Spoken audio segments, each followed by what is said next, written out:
mean, listen. I'll give you guys credit. Okay, the Christian Nationalists. I obviously disagree with you guys a lot. Andrew Wilson being my main disagreement and his whole idea of Christian nationalism. What I will say though is that it's not the worst of governing systems, and in fact, I'd put it up there with the best. Probably, like the top three, top two best governing systems. And I would say that because the idea that I think Christian nationalists have in their minds is that they're going for like the Plato type republic, meaning that you guys will have a philosopher king, a very, very wise king, who will be super wise and super benevolent and kind of reign over the people and make sure that there's no corruption in the government and the governing systems. So I can respect that. I just think that any long-term systems that have a republic, Plato's republic type model will not work because corruption grows over time and decentralization is the only way to prevent corruption from raising to a certain peak. So centralized powers will always kind of like almost like a rule of like thermodynamics or whatever, like entropy is always existing. Entropy will always like, everything's going towards chaos. In the same way I see it as the centralized systems will always tend towards consolidating and monopolizing power, and that power will eventually get into the hands of people who are bad, kind of like the modern United States that we have today. How we had all these systems put into place, a constitutional republic. It was supposed to be the next Rome, like we were supposed to be the next model for success. But looking at our system now, it's a total trash fire. Like the systems suck. We're a welfare state. We basically have like semi-socialism in it. But that's kind of my main problem is like the whole centralized versus decentralized issue. Okay. So what is your just to understand your meta ethics a little bit, like what do you consider to be the highest good in society, and yeah, ultimately, how do you ground your ethics? Okay, so I'm a non-cognitivist, a moral anti-realist, meaning I don't believe that moral statements are truth apt or even possible. I personally believe that when we talk about morals, we are just talking about individual values and assigning a name to those values, and that's what we call morality. We're all seeking our own values. I think value is a much more descriptive and accurate word than morality because morality is kind of nebulous and it doesn't really mean anything when you go deep into it. But from my perspective, there is no reason to believe in morality because we can't identify moral properties. And even if we could, it wouldn't mean anything. It wouldn't change your life. It wouldn't change your life if you engaged with them or not. And if it would, then it would shift to a consequentialist perspective, and in that case, consequentialism would win. Okay, so how would you differentiate that worldview from like more just basic moral relativism? What? How would you differentiate that between like moral relativism? Okay, so I think the distinction is not actually that big, like honestly. I don't even know Okay. why subjectivism is really categorized under moral realism. Uh, I think people who are subjectivists don't really understand what morality is or what the good is. I think they just sort of believe in something that's like this kind of loose idea of morality, like, oh, some things are good and some things are bad, but I just don't think they have a good concept of what they mean by good and bad.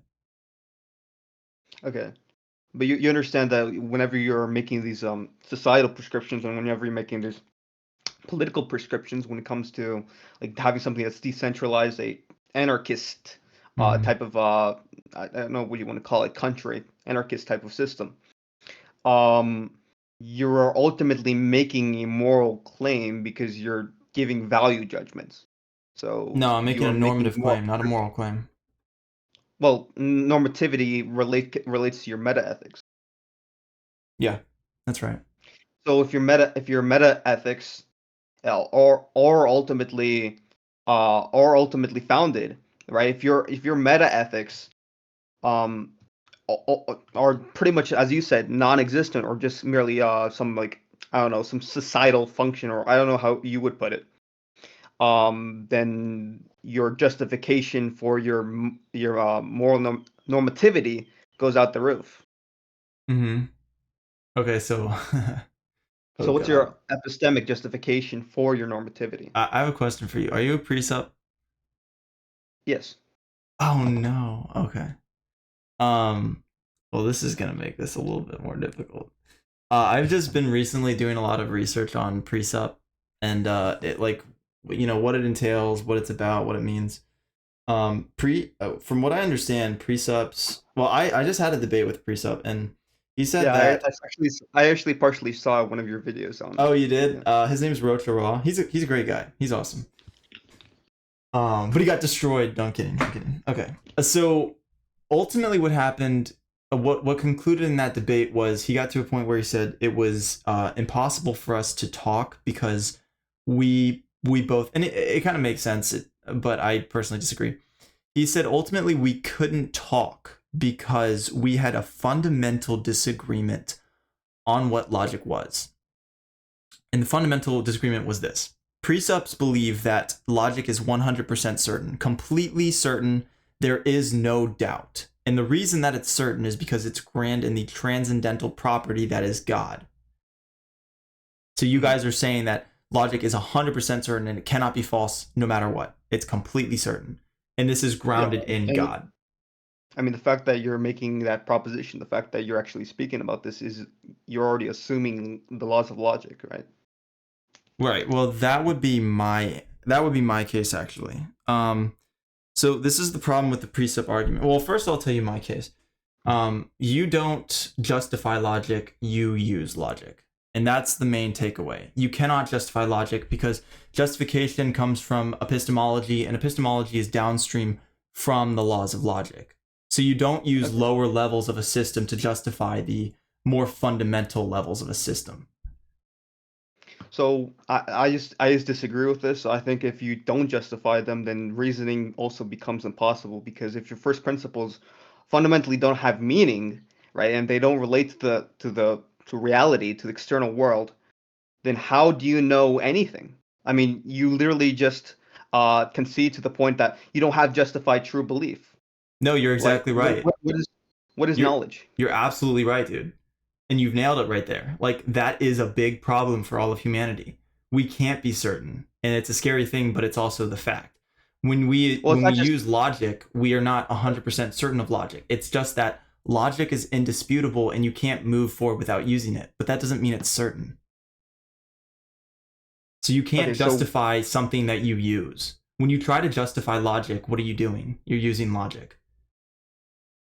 yeah, but just that doesn't mean that you have to. That doesn't mean it has ontological priority, right? I mean, No, just you because you have to assume logic to to justify it. justify. Yes. Yeah, it doesn't mean that, yeah, logic is the first one and a part of that chain. No, You know what I mean? logic precedes justification because you can't justify logic without using logic.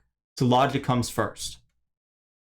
Wait, but hold on, that doesn't follow. You could use logic to achieve justification You of can logic. use logic to achieve justification, yes, for most things, but not some things, like foundational axioms. You can't justify existence exists. You can't justify the laws of logic. Those are things that you assume.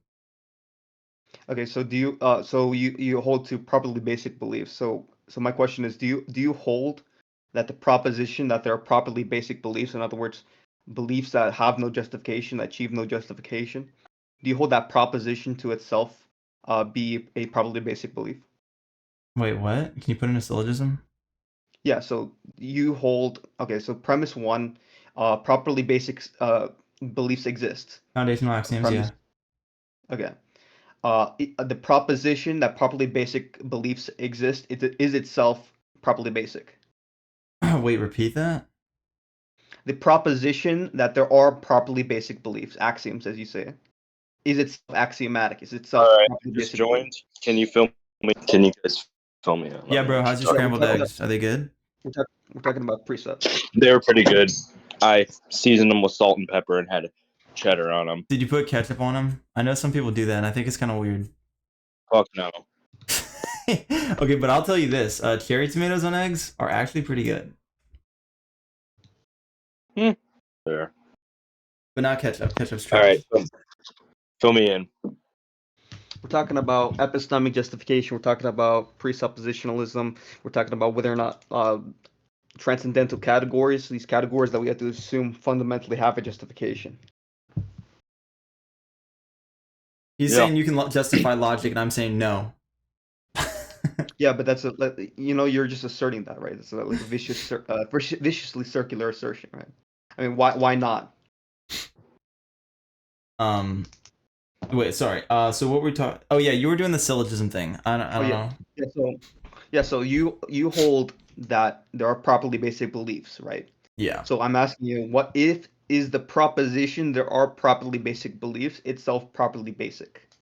So the problem is this. I think what you're trying to do is like what's your conclusion for the syllogism? Because what I think you're trying to do is like say that there's something like we can change the status of logic using the syllogism, and that would just be a category error. No, I don't think we can change the status of logic. I'm not sure exactly what you mean by that, but I'm saying that we can justify it, and if you were to assert that there are beliefs that don't need justification, that belief itself would be unjustified, right? It would be a circular conclusion. So you don't escape the problem of circularity by asserting that there are unjustified, self-evident beliefs, let's say. Okay. I mean, I already had this debate with Rocheraw, and it kind of went the same way. Like he said, eventually you're just going to run into circularity. And when you're talking about justifying logic, yes, there's going to be circularity. And that's because logic doesn't get justified. That's the reason why. Yeah, but you don't have a defense of that. It's a vicious circularity, right? That's not even like there's a distinction between vicious and virtuous circularity. You know the distinction? It doesn't matter if you call logic circular or not. You're still going to use it, and you can't not. No, I'm saying there's a meaningful distinction between vicious circularity and virtuous circularity. You know what the distinction is? Whoa. You said vicious and virtuous? Yes. That's crazy, dude. Virtuous and vicious aren't even antonyms. Okay, explain what you mean. Yeah, so vicious circularity is when you make a baseless assertion, whereas virtuous circularity is an assertion that you have to make, an assumption that you have to make in order for you to even have knowledge in the first place. It's an undeniable thing that you have to assume to even have a conversation in order for knowledge to even be possible. So transcendental categories, logic itself, the categories themselves have to be assumed. This is a form of virtuous circularity, where knowledge, in order for knowledge to be possible. So when I'm asserting justification for the categories, I'm asserting a form of virtuous circularity as opposed to vicious circularity, because I'm saying that this is a fundamentally unavoidable axiom, so to speak, even though I don't really call it an axiom, or ultimate undeniable justification for the laws of logic, for the categories themselves. Okay. So when you're saying that properly basic beliefs or transcendental categories don't have to be justified, that is a form of vicious circularity, because you're not asserting something that is an undeniable fact. Wait, what? That transcendental categories are undeniable facts? Is that what you're saying? No, that there is no justification for transcendental categories. Yeah, well, yeah, if they precede logic, of course there could not be a justification for them. Logic itself is a transcendental category. Logic is a transcendental category? If I remember correctly, yes. It's wait, that doesn't make any sense, because in the syllogisms I've seen, the thing that grounds logic are transcendental categories, and the transcendental categories are God. That's what I've seen in syllogisms for the PRESUP position. No. Transcendental categories are things like... Wait, but logic isn't transcendental. That doesn't make sense. Transcendental category just refers to the categories you have to assume for the possibility of knowledge. Repeat that. Transcendental categories are just the categories you have to assume, you have to presuppose for the possibility of knowledge. So you have to assume logic in order for So they're knowledge. presuppositions? They're a priori categories that are necessary for knowledge. Yeah, so that's just a fancy way of saying presuppositions. Yeah, but I mean, I would say that God is a presupposition. I wouldn't call him a transcendental category. Yeah, I mean, I agree. If God exists, he would be a presupposition. That's true. Well, Pull up. I thought you said you were a Christian in one of your videos. I probably did, yeah. Are you? Yeah, but I'm not gonna do Jordan Peterson. But the problem when I say Christian is people. I'm not the same thing as you would consider a normal Christian. So I prefer not to like. I don't defend like I don't defend the Bible or anything. I'm not an apologist. do you just have like faith in it? Yeah, I have faith. Okay. Okay. Fair enough. But the problem, Okay. my problem with that is like it's super hard to make a clean deductive argument. Well, sorry. There's the deductive argument for God, and then there's the inductive evidence for the Christian God. You see my dilemma? Oh wait. So you're wait. Can you repeat that? What? So there's So the you're having deductive trouble- argument for God, which I would consider as undeniable, and then there's the inductive evidence for the Christian God, which is the disconnect. Okay, so you're saying like you could deduce that God exists, but you cannot make the inference that the Christian God is true. Yes. Okay, I would just disagree with you. I think we can just demonstrate the necessity of a trinity. I think if we demonstrate the necessity of a trinity, if we can deduce a trinity, then that would be sufficient in proving the Christian paradigm. Well, okay, hold on. Because, well, first of all, I'm not even sure you could deduce the necessity of a trinity in like I don't know, the whatever, using logic. But at the same time, I don't even know how you could deduce that directly to the Christian Bible. That would be another inductive inference, right? Yeah, so the inductive, I agree that maybe we couldn't have a full like inductive like conclusion or Deductive, yeah. conclusion. Yeah, I know what you're saying. Without without perhaps like needing at the end of the chain to use some like inductive inference. I do think though that if you could deductively prove the existence of the Christian God being the Trinity, that would be sufficient in determining the truth of the Christian paradigm. Yeah, like I mean, if you mean like in a process of elimination kind of way, and then you kind of look at the different gods and then see which one is closest to the deductively proven God, like I would agree with you. Yeah. There would be more evidence for Christianity than other religions. Yep. Yeah, and that's where I would demonstrate the necessity of a Christian God as the justification and the account for transcendental categories. I don't think the Jewish God or the Muslim God or the Hindu God can ultimately ground the transcendental category due to the nature of the transcendental categories. Okay. I mean, listen, I don't want to stick to. I mean, we can do transcendental categories for a little bit longer because I haven't talked to you about it, and I guess I'm a little curious on your position. But then I guess we could talk for a couple minutes about the necessity of the Trinity because I am curious about that and curious what you mean by how a Trinity can be necessary and I don't know, logically speaking. And then I guess we can move on to our governing systems if you want to do that. I will jump into that. Okay. Because I'm not very good at demonstrating tag. I don't blame you, brother. It's a difficult concept. It is. I agree with you. All right. So back to transcendental categories. You're saying transcendental categories would essentially be presuppositions, something like logic, existence, and that's about it. Logic and existence would be transcendental categories. Well, no, that there are a lot more than that. There's like there's also time, there's space, there's There's I don't think time and space are logically necessary. For the possibility of knowledge. I mean, how can you without well, let's just take your cogito ergo sum. Yeah, Like, I think therefore I am. Yeah. Why does everybody Yeah, say so it that one way? of It's so the much harder to say it in Latin or whatever the fuck. Just say it in English, bro. yeah It's so much easier. yeah. So one of Kant's critique of cogito ergo sum, and Kant is probably probably the greatest philosopher after Aristotle, in Boo, my Kant opinion. sucks, bro.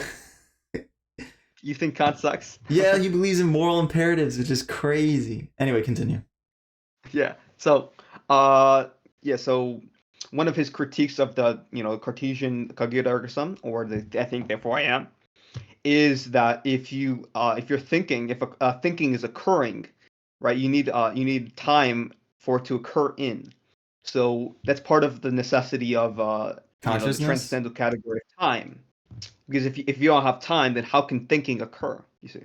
That's true, but I would say epistemology is not at the same level as logic and existence, right? Like like I know you don't believe this because you're a coherentist, but foundationalists, which is the correct position, believe that there is a order to the axioms. For example, you, well, I mean, I don't know if you could really argue against consciousness No, no, because I wouldn't dispute you. Actually, I would agree that logic is even more foundational than time itself. I mean, you would have yeah, to identify you have to identify time in order for you to like establish time as a transcendental category. So it's even more foundational than that.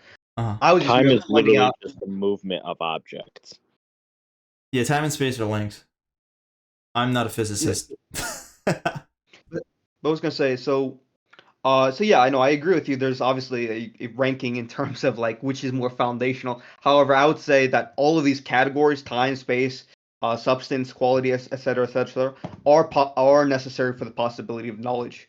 I can also go into the one and the many. So if you've ever read Hold Plato, on. I would agree with you that those things are necessary for knowledge. I would agree with you. okay. So yeah. Um, but just so you like have this in mind, like the categories, because it's not just like logic and necessarily. There's also so you know the problem of the one and the many. No. So Plato and Aristotle, and pretty much every philosopher, not just them, but they're the ones that really Started it all. really yeah they started it all. Um, so starting with Plato realizes this that there's sort of a concept that ties together objects. So a red chair, hypothetically, a red chair and a red car. There seems to be a concept which ties these two subjects together. Mm-hmm. The color red, or whatever, maybe something other related, like they're both material objects, or they're both within space time or stuff like this. There's certain things that can be predicated of an object. Um, and yeah, so that's what a universal is. So a particular is the subject in which is predicated. It's, how distinguishability uh, exists in the universe. So a red chair and a red car, what makes them different is that one is a car, one is a chair. Um, you make other distinctions in that. Like one is made up from like different matter, so on and so forth. It's actually really impressive how many things we have to assume for the possibility of knowledge. But yeah, Yeah, but where are so you going with the this, bro? universe. Are you gonna Yeah, bring this so back to the argument? yeah, so I was just pointing out that these categories are necessary for the possibility of knowledge. So I'm giving you uh, these categories as the nature of these categories as a way to show the necessity of the Trinity. You see, because the Jewish God, the Muslim God, they cannot ground the universals and particulars because they don't have a particular God. They have only one God, which is absolutely one singularity in every single way. Right? They subscribe to divine simplicity. The Christian God can ground for these things. You see, because our God has particulars. We have Father, Son, and Holy Spirit. We have one divine essence, which accounts for universals. You see. What? Sorry. So That doesn't make any yeah. sense to me. So we're saying that if we're grounding if we're grounding these categories, the nature of these categories in God, the nature of these categories tell us what type of foundation would account for these, what would account for these categories, and the Christian God provides an account for these categories. The other gods do not. Yeah, but you don't know a lot about these categories. I mean, like, many things could ground them. We barely know what existence is. And existence grounds all particulars and universals. I mean, yeah, sure. We barely know the nature of universals and particulars. And Well, I it would depends on agree what with you you mean that by a necessary grounding there. being grounds these things, but I don't know how the Trinity does that. I don't know. Because Yeah, you're talking because about the well, Trinity I'm as just in the pointing out. Father, the Son, and the I'm just Holy Spirit, right? Yeah, the one divine essence, one being that is three persons. But what I'm just saying is that the universals and particulars can only be grounded in the Christian God, right? Whereas the Hindu or the Muslim God cannot. Because the others don't have a Trinity. No, because they don't have a Trinity, and because they are not universal and particular. But why would a Trinity be necessary versus like a quadra or a penta? You know, why is it specifically a Trinity? Yeah, so specifically a Trinity relates to the necessity of there's a concept between it's called so there's like direct love and mediated love. So the reason why three is a very specific type of amount of persons is because the direct love that is shared between the three persons, there's a sense of like mediated love. Like hypothetically, there's a sense of mediated love whenever your mother loves your father, right? And whenever your father loves your mother, there's a sense of mediated love that is grounded in you, right? Their love mediates love to you. You Mediated see? love. Yes.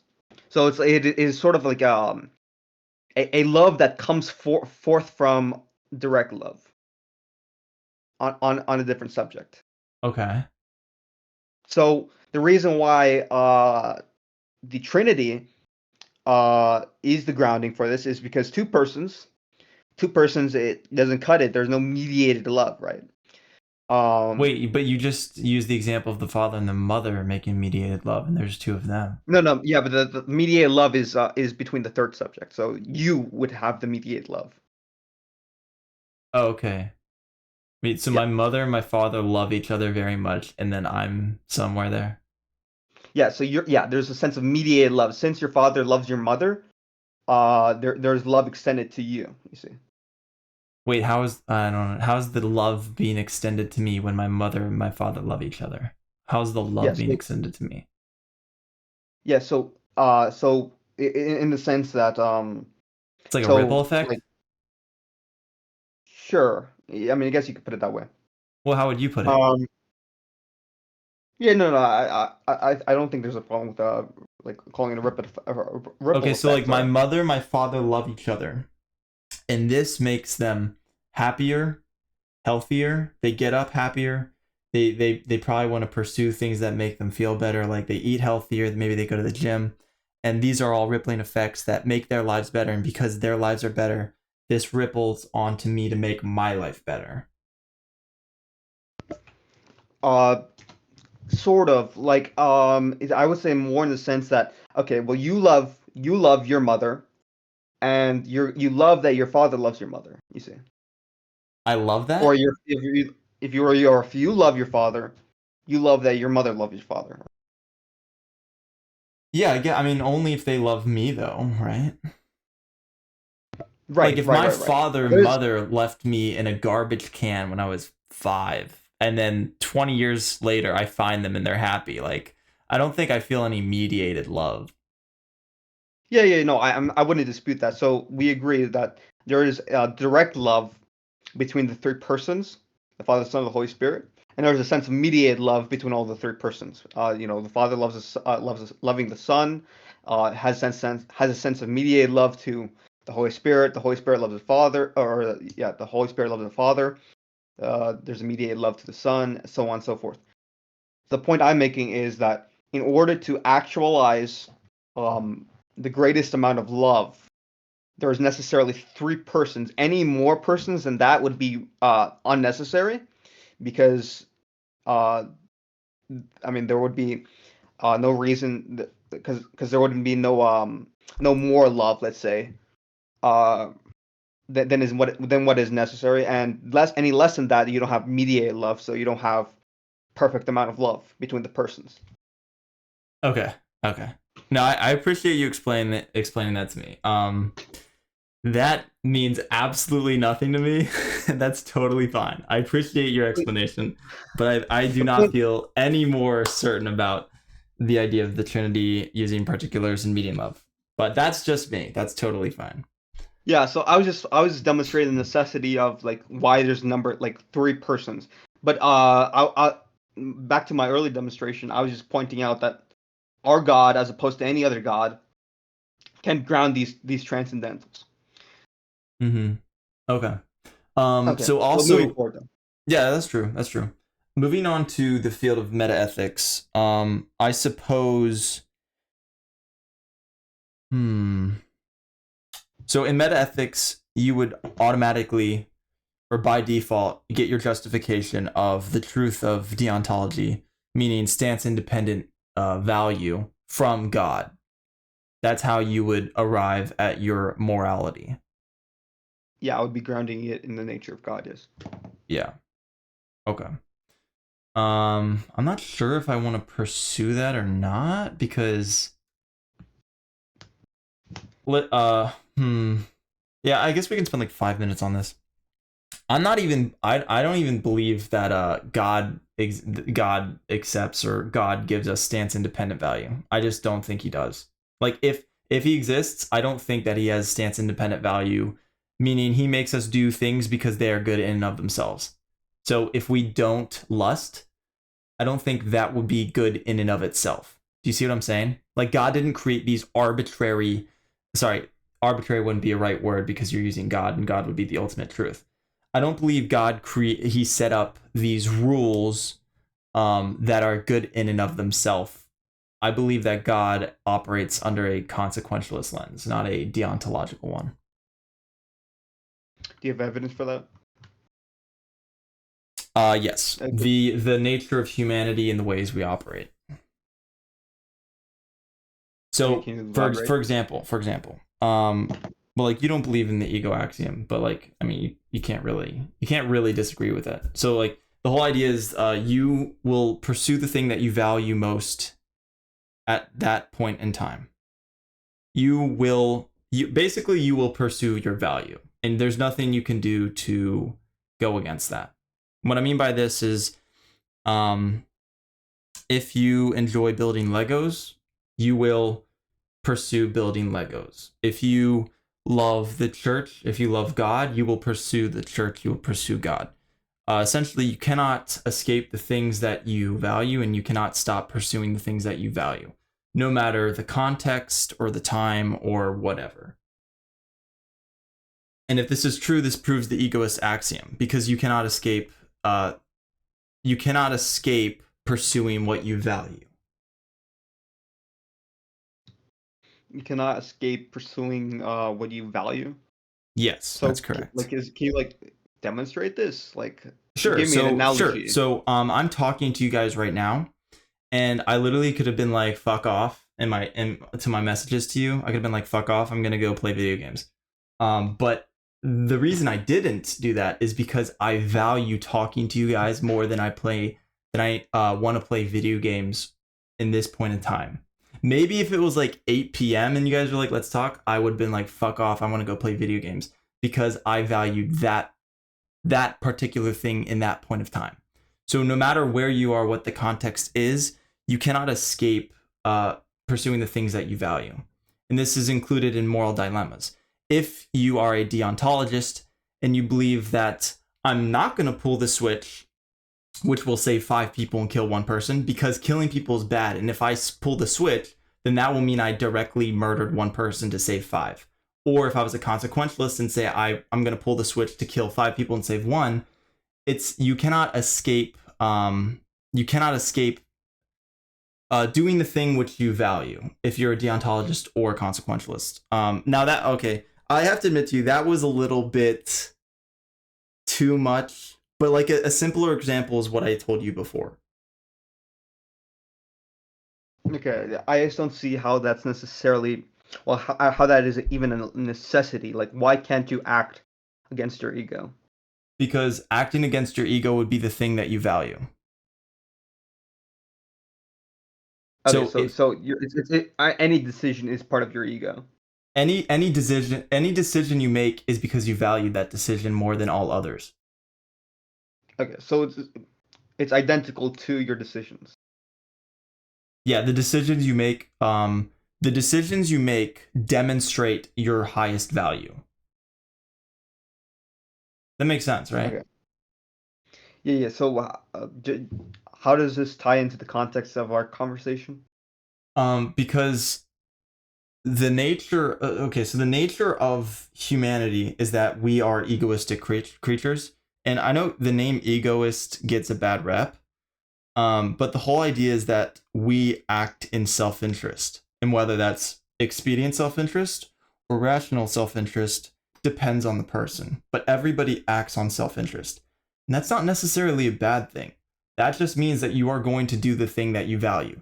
Some people prefer to, go live in a slum and get addicted to drugs. And some people prefer to work their ass off 80 hours a week to, become like a manager, like some regional manager. And some people some people prefer to like go start a family. The difference between all these things is what the person values. Okay. Do you disagree with that, or do you think that's true? Yeah, people typically typically pursue the things that they value. I'm not sure whether or not that's like objectively like true. Like It's not obviously we don't typically, it's do. always. It's no matter what decision you make, it's because you valued that decision, right? Depends on what you mean by value, but sure, just from the sound of it, it sounds correct. Yeah. Well, I mean, I don't know Um, if I could value would be I mean, I could make it circular and just say value is the thing that you chase. But like, isn't that sort of what value is? It's value is like the demonstration of what you're doing. Like, right? Like that's just what value would be. It's just I'm going and I'm serving at my church. It's because I value that thing. Or I like to go to community I like to go to like a community, I don't know, like game day or something. I like to play chess with my friends. That would be something yeah, that but you I value. think I think we do all the time. I think we do very often what we ought not to do, right? We often do what we don't value, right? The heroin addict takes heroin even though that's not what he necessarily values. You see, like you see, like just What do because you mean? What do he you mean? He does something he doesn't value? What do you mean? No, he does like value it. That's why he does it. would you say that a heroin addict that is trying to recover, the fact that he's shooting a heroin because of some type of addiction he has is necessarily valuable to him? 100%. It's because it's the same reason he got addicted in the first place. It's because he values the pleasure more than the long-term gain. He can't stop enjoying the pleasure of the needle, and also like the effects, the drawbacks of being addicted. Like it's painful, it's annoying, and who wants to deal with pain and suffering when you could just have a a moment in time that you're free from the pain and the suffering. Okay, Makes so total sense. then I would just disagree with your definition of like valuing because you're making it identical to whatever your desire is at the moment. Which Well, is I mean, fine. how would you Definitions. define value then? Like if it's not I that. would define value as that for which reflects the nature of God. All right, come on, bro. Yeah, so I believe in I'm sort of what like a Platonist when it comes to I know you are. value and I beauty. know you are. Well, well, not full-fledged Platonist because it's a little bit heretical, but you know what I mean. There's like objects within reality that relate to Yeah, I know. Yeah. forms of like beauty, love, stuff like this. So I would hold an objectivist like standpoint on what beauty and value necessarily are. I just don't think that if whatever you desire is necessarily what's valuable or what is valuable to you. I think So we you would do. define value as the thing that God values, basically. Like that's what value is. I think value itself would reflect the nature of God. Yeah, but you would just say value is what God values, right? Sure, but I No, mean not I sure. think it's Yes, it would be because God wants us to do the things. That's what value would be. God wants us to do yeah, certain things. That is yeah, what but He values. it sounds like you're trying to pull the UV for dilemma on me. No, I'm not Is going that to. what you're trying to? Okay, okay, then yes. But anyway, I think my definition is better because it makes more sense.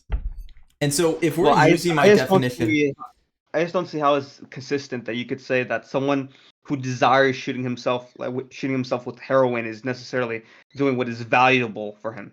yeah, but I just don't think it's true at all. as a smart logician and philosopher yourself, you know that the definition of words is not necessarily what Yes. matters, but the concept that we're trying to grasp. So you can use the word value or not. I can just use a different word and it doesn't change the concept. Do you agree or Yeah, disagree with the concept? yeah, I agree, but certain definitions have more utility than other definitions. Yeah, that's fair. And I agree with that. But the only thing I'm trying to prove with the egoist axiom, meaning that we pursue the things that we value, is that you can't not do that, right? Like you can't escape doing something that you don't value. And if that's true, we are all consequentialist by nature, meaning that we pursue the means. No, we pursue the ends no matter the means, because we will do that which we value. And so this is how I believe that God is a consequentialist, because if we just look at a lens of consequentialism in the Bible, it actually makes a lot more sense than if God was like using deontology instead. Because if you look at the Old Testament and the ways he does things, you know, minus like the bad things that he orders people to do. Let's just look at the good things that he orders the Jews do to protect themselves. He gives them a bunch of commands. He says, you know, don't tattoo yourselves, don't eat meat. He's telling them to do these things because he's protecting. He's not telling you not to eat a pig because it is good in itself not to eat a pig. He's telling you not to eat a pig because pigs have diseases, you know? And so we can see God doing this all throughout the Bible. He gives orders or he sends prophets and he delivers divine revelation to people for consequential reasons, not for things good in and of themselves. Because he So wants us, our well-being, to be good. okay, so I would actually sort of agree. I think there are certain things that were prescribed to the Israelites locally and temporarily, covenantally, as the right term would be, for a very specific reason, like health reasons, like being holy, like being being righteous among the people, being lawful people. Things like don't wear mixed fabrics or stuff like this. Um, those do not relate to moral law though. Like there are certain prescriptions God has laid down that aren't current that aren't eternal or necessary moral moral oughts, like do not murder or do not do not commit adultery. Yeah, but so here's the thing. When you understand the nature of humanity and then you go to reinterpret the Bible using logical axioms and understanding our nature, it makes more sense from a consequentialist and an egoist lens. Because when we look at what God tells us, for example, when he sends Moses to whatever the fuck mountain was, and then he came down with the 10 Commandments, if you look at all the 10 Commandments, what they actually do is consequentially raise the well-being of the person practicing the 10 Commandments, especially in that time, in that day and age. I don't believe that God created 10 things that are good in and of themselves to be practiced. It doesn't make any sense because, well, ironically, there's no What about justification rest to on that. the Sabbath? What? What about the commandment where it says to rest on the Sabbath? He's saying don't burn yourself out, bro. In those words. No, so I wouldn't call that consequentialist. I think the reason why those commandments were handed down is to love thy neighbor and love God with all your heart and all your mind, Yeah, but all your why? mind and all your soul. But Right? why?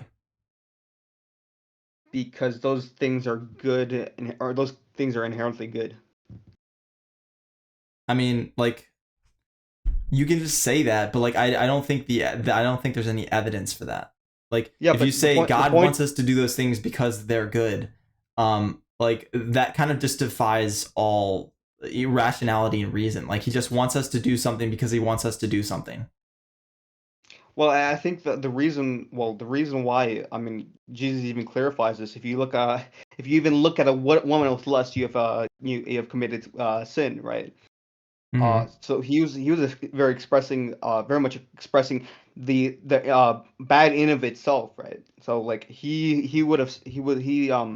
gave us a sort of lens to look through the law, which is it's not necessarily what occurs that is necessarily bad, but the thing and intention behind it. I mean, this is why God examines the hearts of people all the time throughout the Old Testament and throughout the New Testament. I mean, that's why He commands us to love our neighbor and love God. Right? Mm-hmm. He's instructing us and He's commanding us to do certain things because He wants us to have a good heart, or have a clean mind, and not be tempted to sin. Right? Sin itself is like inherently bad, not necessarily because of the consequences. Like, I mean, what consequence can you think of? Like, I don't know, lusting after a woman. Like, do you really think that, like, whenever Bro, you don't Jesus even need says, to ask lust me after a that. You already woman? know the answer. Come on, bro. Wait, hold on. But you think that Jesus is instructing not to lust after a woman simply because of the consequences? Like, Yeah, that's exactly what I'm I saying. think. Well, I just think that contextually speaking, Jesus is saying that, well, even it's not necessarily the consequences. He says it's the heart, right? It's the intention behind it that makes it bad. And this is just repeated throughout the Old and New Testament countless times. Wait, it does? Like, where? Like, Yeah, sure. I So mean, I'd be I'll give interested in looking into that, and that would make a good case for you. I completely agree. If he said it was like the intent that matters, and contextually speaking that was true, then I would have to say that you're right. yeah. Actually, I can think of an example where the consequences were necessarily bad, but since the intentions were good, God didn't punish a person called Abimelech. So Abimelech, if I remember the story correctly, Is this in the I'm not Bible? sure. I'm not sure if it, huh? This is in the Bible? That's in, yeah, it's in Old Testament. There's some So dude named Abby Abimelech, Malik. That's crazy. Okay, go ahead. yeah, so Abimelech wanted to marry Jacob's wife because he thought that Jacob's wife was his sister because they were passing through a land and they didn't want, the locals uh, fornicating or stuff with her or something like this.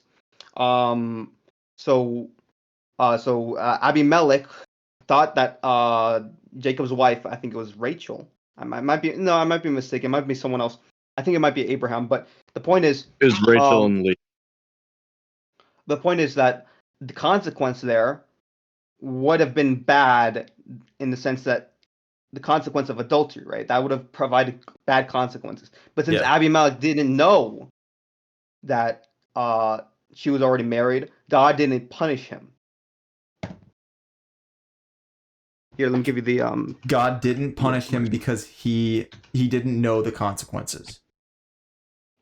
because he didn't know that he would be committing adultery. Okay. Wait, I don't know. Okay, so the guy was like, I'm gonna marry my sister-in-law because she's hot, and he's like, and there's not gonna be any consequences. That's what he thought. So Jacob claimed that his wife was his sister. So the king Oh yeah, wanted to marry. the king. Yeah. I know what you're talking about now.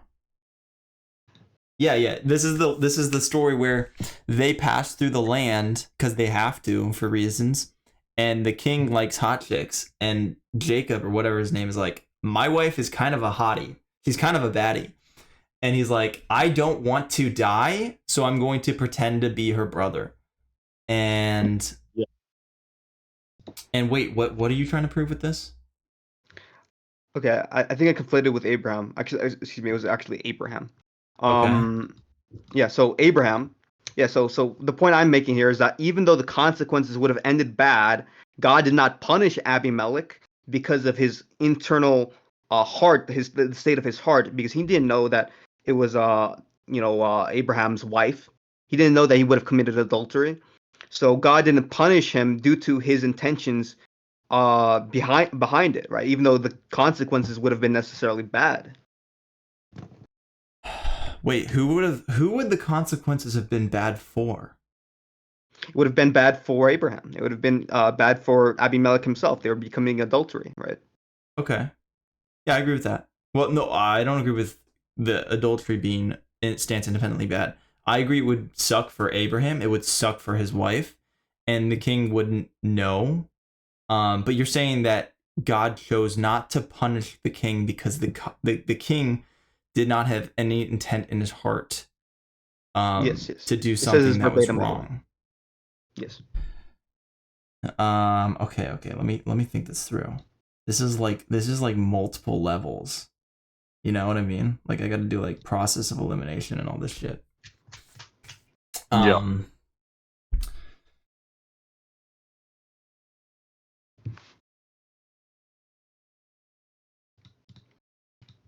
Wait, why would God doesn't. Wait, does it say that God chose not to punish him because of his intent? It says I'll read it to you. It says now Abimelech had not gone near her, so he replied, "Lord, would you destroy a nation even though it is innocent? Didn't Abraham tell me she is my sister, and she herself said he is my brother? I've done this in the integrity of my heart and the innocence of my hands." Then God said to Abimelech in the dream, "Yes, I know that you did this with a clear conscience, and so I have kept you from sinning against me. That is why I did not let you touch her." And then it continues. So, I mean, the takeaway from this is, okay, yes, I did know that you did this with a clear conscience, with a clean and innocent heart. Okay. I mean,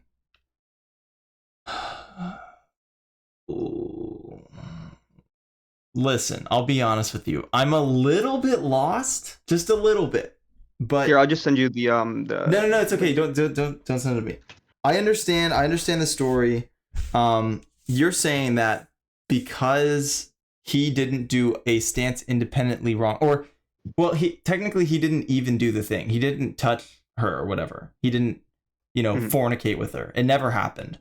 But it was going to happen, and then I think Abraham, I forget what happened. Abraham like stepped up or something. He's like, "Hey, don't touch her," or whatever. I don't remember what happened. But like somebody intruded on it before he could, get closer. So you're saying if God was a consequentialist, God would have punished him for doing something that would have negative consequences. Yes, but Okay. the contrary would be is But actually because the true. intent of his That heart, God didn't punish him. because exactly. Yeah. So Yeah. if the intent was and if the intent was bad, he would have punished him. Right. Okay. Yeah, I mean, yeah, I don't know. I mean, there's a million ways you could interpret that story, and like if God was being a consequentialist or a deontologist there. I mean, it's certainly, it could be evidence for either way, which is totally fine. I just think that if you look at the whole of human nature, and if you look at the whole of God in the Bible too, looking at what God says and does is not a very good reference point for figuring out how we're supposed to practice our lives. Yeah, I would say that's true. Because if you look at God's actions, he does things that are contrary to his own morality, which I don't really want to get into because I don't feel like saying, hey, why does God genocide? I don't feel like doing that. But okay, I guess like the takeaway from here is that there are, and you're not going to like this, I think there are contradictions in the Bible all over the place, especially with God's nature. And I've resolved to say that that's because God is Inspiring illogical. Philosophy has an entire playlist dedicated to debunking Bible contradictions. Yeah, we can go into the contradictions later on, but I think it's a pretty boring debate. I agree with you. It is definitely very boring. But all I mean to say that is like God will like wipe out certain people, and then like he won't give the reason for it, and we're kind of supposed to just like figure it out. So I don't think that we can figure out if God is a deontologist or consequentialist based on his actions, because his actions appear to be contradictory in certain different points of the Bible. So the way that I use evidence for looking at this is from logical axioms, and then we apply that to the Bible because logic precedes the Bible, and we use a logical lens to epistemically understand inductive reasoning or inductive cases like the Bible. So that's why I believe that God would have to be consequentialist, because why would he create deontology when we don't have access to it? That makes no sense. So, I mean, we do have access. I mean, so deontology isn't a creation; it's uncreated. Deontology refers to the uncreated nature of God. The character of God is the ultimate good. Right, but So we it's can't not touch the necessarily. good. We can't interact with it because by definition, all of our actions are consequentialist. I mean, And you're gonna I ask me why? disagree that we can't interact with the good. I think. I mean, that's what the point of the Holy Spirit is, right? The Holy Spirit is supposed to connect us with God, and Jesus is supposed to connect us with the Father. Mm-hmm. And I mean, yeah, I mean, I just don't necessarily agree with that. And obviously there's revelation to understand God, the character of God, and what God wants us to do. Well, I'll just lay it out for you. I mean, I already said the reasons Okay, why. so So why? Hold on. You hold that anything that any consequence is something. It determines something's like whether something is good or bad. But I mean, how? In what no, no, way no, would no, no, God? no, no, no. I don't believe in good and bad. Okay. So, and this is where most people get consequentialism wrong. It's not. It's not actually the idea of making actions that determine the goodness and the badness of actions. That's not what consequentialism is. Consequentialism is achieving the ends via the means, whatever the means is. Okay, that's what consequentialism is. So really what consequentialism is just achieving the ends, which is value. Value is the ends, and the means is doing whatever you have to do to achieve value. That's essentially what consequentialism is. And then people use that to, like, there's some people who say that are like, oh, the good thing, the deontological good thing to do is to save 100 more lives, which doesn't make any sense because that's not what deontology is. But some people will say that, and they'll be like, oh, more goodness because 100 people saved, and then we killed one person to save 100 people. But again, that's not how deontology works, because deontology is rule based. But yeah, some people try to do that. That's consequentialism is simply a corollary from the egoist axiom, because our nature is to achieve the ends via the means. The ends are what we value, and the means are the way we act in order to get to the value. And I'm running out of water. Okay. And the value, once again, is like a human invention. The value is, like I said before, it's the action that you take, because what you value is the thing that you kind of yeah, just what you value is how you act, basically. And I know that sounds circular, and I guess it's like sort of is, but like that's just kind of So, what value is. so it's not like objective, right? It's not, value is not objective. It's objectively true that people have different subjective values. Okay. But the value itself is subject. When you say subjective, do you just mean unique to each person? Because yes.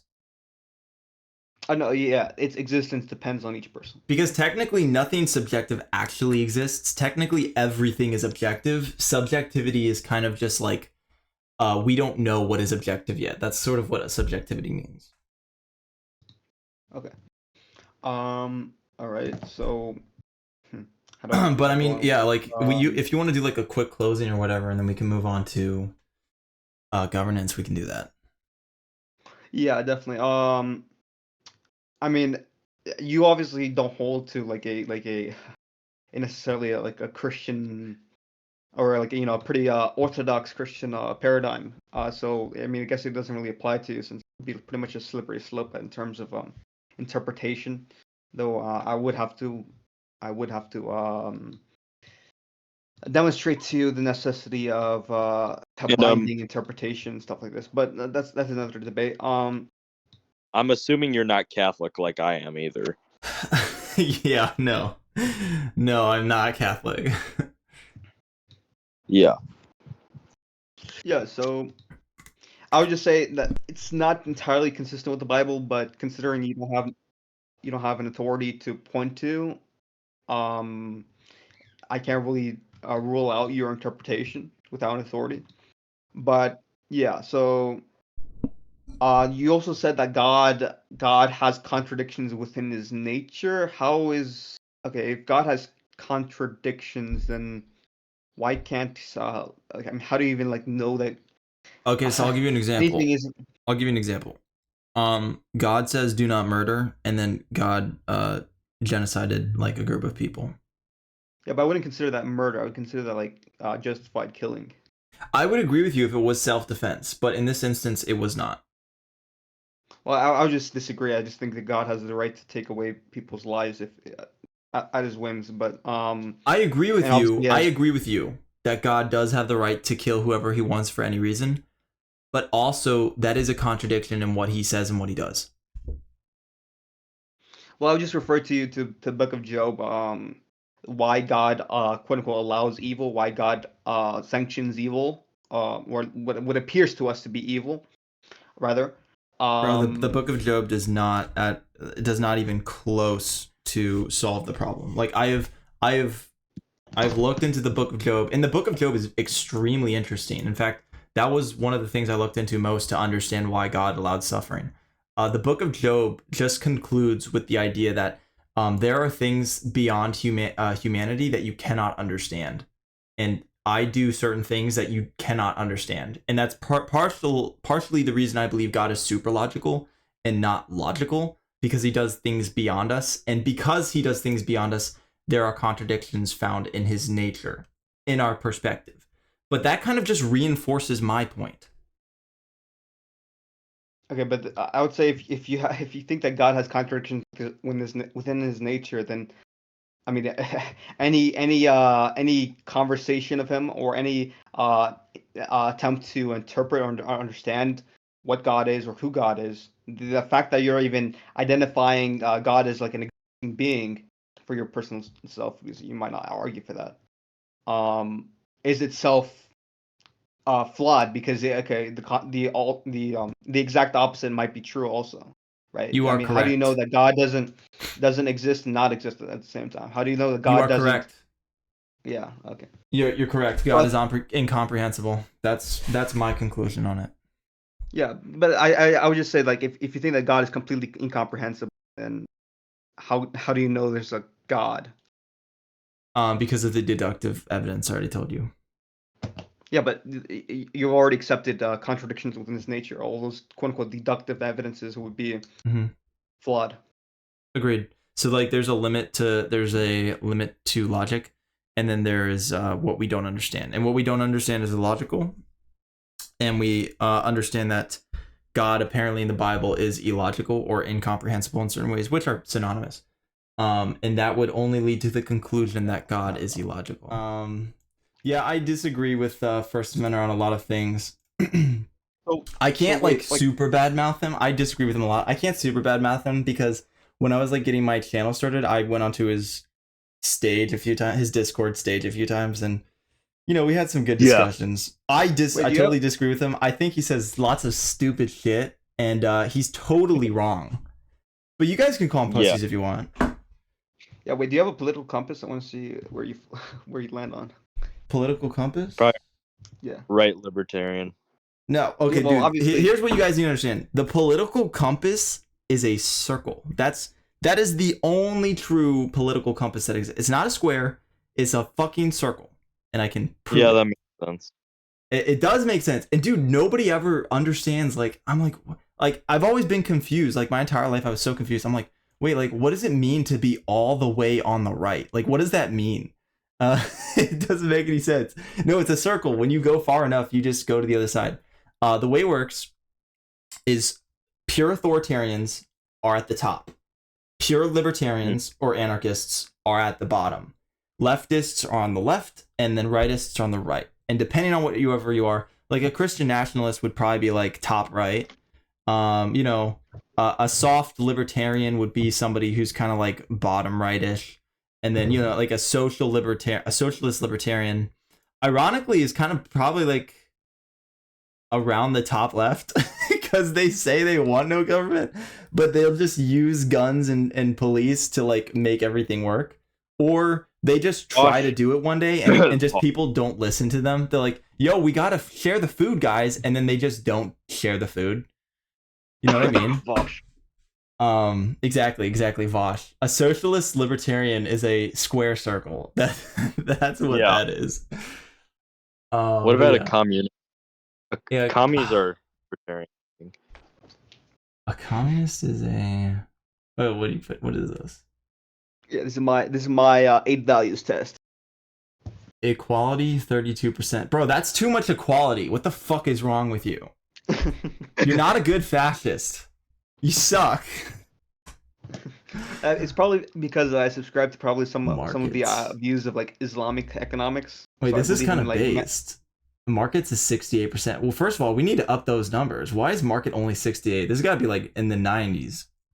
You know what I mean? Yeah. Fuck equality. We want money, dude. Okay, diplomatic access, nation 80%, globe. Okay, well, like, then I'm a fucking nationalist because who gives a fuck about the globe? That's so true. Yeah, 82%. That is that like a false dichotomy though? Like, wouldn't it be nationalist versus non-nationalist? I don't think a globalist is antithetical to a nationalist, you know? That's true. You could be like an imperialist, right? And that would be nationalist and global. Exactly. Like, I think the nationalists and the globalists have more in common than the nationalists and like the, I don't know, the decentralists or the whatever, the anti-nationalists. Okay, liberty. Oh, damn, bro. It's like 20. It's like 10%. Oh my god. Okay. Bro, I used to be a classical liberal, which is just a little bit less extreme version of what you are. Then you used to be gay. I'm just kidding. I'm kidding. But then I discovered I read philosophy. Yeah. The rest is history. I read Plato. The rest is history. I like my Nick Fuentes. You like what? I don't like Nick Fuentes. Nick Fuentes is gay. He's like actually gay. No, I'm just kidding. No, like literally he watched like transgender, P. Yeah, I don't know how true that is though. Like there was like the funny memes about him and Destiny being together or whatever. And those were funny, but I just don't know how valid they are. Destiny has him on a blacklist. I mean, I'm sure he's not the only one. Bro, I get it. Like, lib-right is just people that want to make money. Lib-right? Oh, like a libertarian? Yeah, like anything below the x-axis and below and right of the y-axis. That's kind of true. I think it's just people who are like independent and they're like, I can do better without you. And then people who are like, we want welfare. They're kind of like pussies because they just want things given to them. And so they'd probably be like top left. And yeah, so like they're like top left and then like libertarians are like bottom right. So the libertarians are like, yo, we're actually good at shit. And then the liberals that are top left are like, yeah, we want you to give us stuff. Mr. Kai, is that how your name's pronounced? Yeah, that's right. Have you read the full Bible? I know I'm not trying to trace back to it, but doubt it. Like, I mean, I did Bible study and stuff, so I've gone through all the books most of the books multiple times. But like, first of all, I suck at Bible study, and also I barely remember anything I read. But like a lot of like the concepts and like the parables are kind of like ingrained into me. So even if I don't know the stories, I sort of just understand like the lessons. What they're communicating. Yeah. And that's kind of But how I you did- operate. Sorry, go ahead. Though you did independently research the Book of Job, right? Yeah, that's true. Like the things that interest me, I will do a deep dive into. Inspiring Philosophy did a really good video about the Book of Job. Yeah, it's actually surprising that you actually nailed the theme of the Book of Job. Compared to what's his name? Cosmic Skeptic. He just said, well, the whole story is just, well, God telling Job, you're a human. Don't question me. You weren't there. Stuff like this. But you got it more accurately when he. No, God is an infinite God. He's there's certain things that humans don't know. There's certain things that God has access to. And yeah. Yeah, that's true. I mean, like a lot of Cosmic Skeptic stuff. I haven't seen a lot of his videos, but the videos I have seen are pretty well put together. Especially like, have you guys seen the Surrounded when he goes against like multiple theists? Now, to be fair, first of all, I think he totally owned them. But also, to be fair, I didn't think he made very controversial claims. You know what I mean? Like his claims were like Jesus did not proclaim he was God or whatever. And I don't want to get into a debate about it, but like he just made kind of like these soft claims that weren't very that are kind of hard to attack, I think. And at the same time, I kind of like empathize with him because he makes sense. Like if you understand his background, like he's somebody who like wants to be a Christian, but he also literally just doesn't see the evidence for it. He said he's agnostic and he's just waiting for the evidence. And there's that one chick who was like, yeah, I met Jesus and he picked me up and threw me in the air. And like, I totally thought he was going to like roast her, and he just didn't. He didn't roast her at all. And he was like, yeah, if I had that experience, I would believe in Jesus too.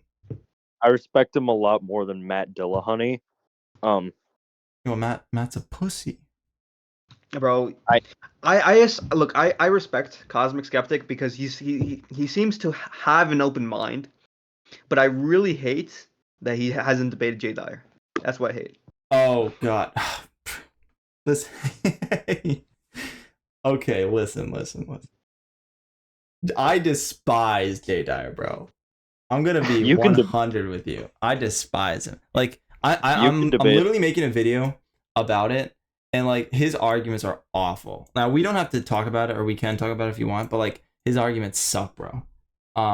We're not going back. We're not going back. Is it just about PRESUP, or like is there any like broader thing that? No, they go beyond PRESUP. It's like when they talk about certain concepts, especially in metaethics, it doesn't seem like he understands it very well. Now it's fine if he only understands his position in PRESUP, like he can use that. But I'm talking about more than like PRESUP, like just like general. Just general things he talks about. Did you see his debate with Not So Erudite? I did. I'm making a video on it. Yeah. I think that's what you were referring to when you said that. Yeah, dude. Like, listen. If you agree or disagree with him, his debate style is like it's totally gladiatorial. It's totally showmanship. It's all for entertainment value, and it's completely not for truth value. Like the entire time he's like mocking her, he's making fun of her, and it's like I understand it. There's a place and time to mock lefties. There's definitely a time to do that. But like he does it to the point where it's not even funny anymore. Like when you do it like 30 times, it's like it stops being funny after the first 5 times. You know what I mean? Yeah. And it's like I just can't respect that. I actually get that. But like it is a form of like rhetoric. It's like I understand it to an extent because it's like a debate. You're trying to win a debate. You're not trying to look stupid in a debate. So like it's a form of rhetoric that he uses whenever he's like not so educated on a certain issue. Actually, like see that often. Like when he's not so educated on a certain issue, he just exploits like a certain thing that he's more educated on, makes that entire debate about that one particular thing, and if you don't address that particular thing, then the debate is over, right? Yeah, dude. And like, did you see the part where he was talking about like definitions, like him and Kyla were arguing about definitions? Like he said, you need like the entire historical context to be arguing about something, and like that's total fucking bullshit. Like You can't do a history lesson on fucking Israel to have a debate about Israel. Like, that's not how it works. Yeah, I disagree. That's probably the one thing I disagree with them on, like on the issue of the debate. That said, I do think that like her spamming Agrippa's trilemma thing was pretty stupid of her. Like I understand like all beliefs, all foundations either end in circularity, they either end in axioms, or they either end in infinite regression. Yeah. Like I understand that, but her spamming that was not very good. Did you? There's also the debate that followed. There's actually a second debate that they had, but yeah. Wait, who Who had a I- second debate? Yeah, so they had a second debate the day after, with Not and Jay Dyer. Like online? Yeah, literally it was on a live stream, so yeah. Was it on the whatever? Yeah. How did I That- not see that? I So- just recently watched I don't know if are you familiar with Dean Withers? Yeah, of course. The I golden just boy why- of leftism. Yeah. Do you guys know about his anxiety pen? Off topic. Yeah, everybody's seen that. Everybody's seen that clip at this point. Bro, Anyways, he was totally trolling. He was doing that for views. Everybody knows that. Yeah. Like, you could Yeah. see him as he was like doing the show. He was like, you could like, his smile was creeping in. Like, he totally was fucking trolling us. Yeah. And it was funny. To be fair, it was funny. Like, he's a funny guy. I'll give him that. I got done watching what's it called? His debate with Nick Fuentes, and I thought it was a very interesting debate. There's a I think very I've good, seen clips of that. There's a very good atheist philosopher, because, well, he doesn't really like you believe in God, you believe in a Skydiver's like type of debater. He's like, he gives like an honest point of view. He recognizes the Christian and the theistic point of view, and then he he establishes and gives us all the different point of views. This is like a really good actually a really good YouTuber that you should watch. Yeah, I've seen some of his stuff. So- He's good. Back to governance. So I understand both your positions. Legendary, I believe your position was that you are a Christian Catholic, and you believe that we should have a nation based off the Catholic tradition, meaning making the what would they be called? The rules, I guess, the rules of the Bible into laws of society. Is that a fair characterization? That and the doctrine of the Catholic Church. So basically, what the Catholic Church teaches, because we don't believe in sola scriptura, meaning Bible alone, Scripture alone. We have our own doctrine and stuff. But yeah, because to Catholics, the real Bible is just the church, because the church made the Bible. So it's like, it's indistinguishable, basically. Yeah. And then Aiden, or whatever your name is. Can I just call you Aiden? You changed your name, bro. Did you change your name? Yeah. Okay. So your position was like, you're just a Christian nationalist. I forget what else you said. Yeah. So yeah, I believe yeah. So I would just I would go under that label, sure. So yeah, once again, just Supreme Leader, Republic, and the Orthodox Church. Okay. Wait, Supreme Leader. When you say Republic, are you referring to Plato's Republic, or are you referring to an actual republic? Similar to Plato's Republic. Got it. Not Philosopher like King style. not like Got a not like a democratic republic now. Yeah, I know what you're talking about. You believe in the wise king, the philosopher king. Amen. Amen. Which, bro, listen. If we had somebody who could be a philosopher king, and we could confirm that, I would agree with you.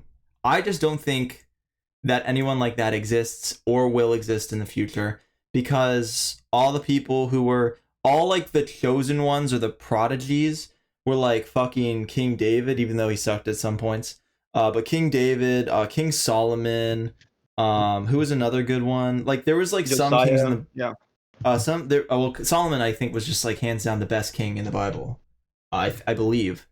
But like, we're never gonna get those guys again. So it's like, why would you even trust to put all the power into the hands of somebody who's fallible.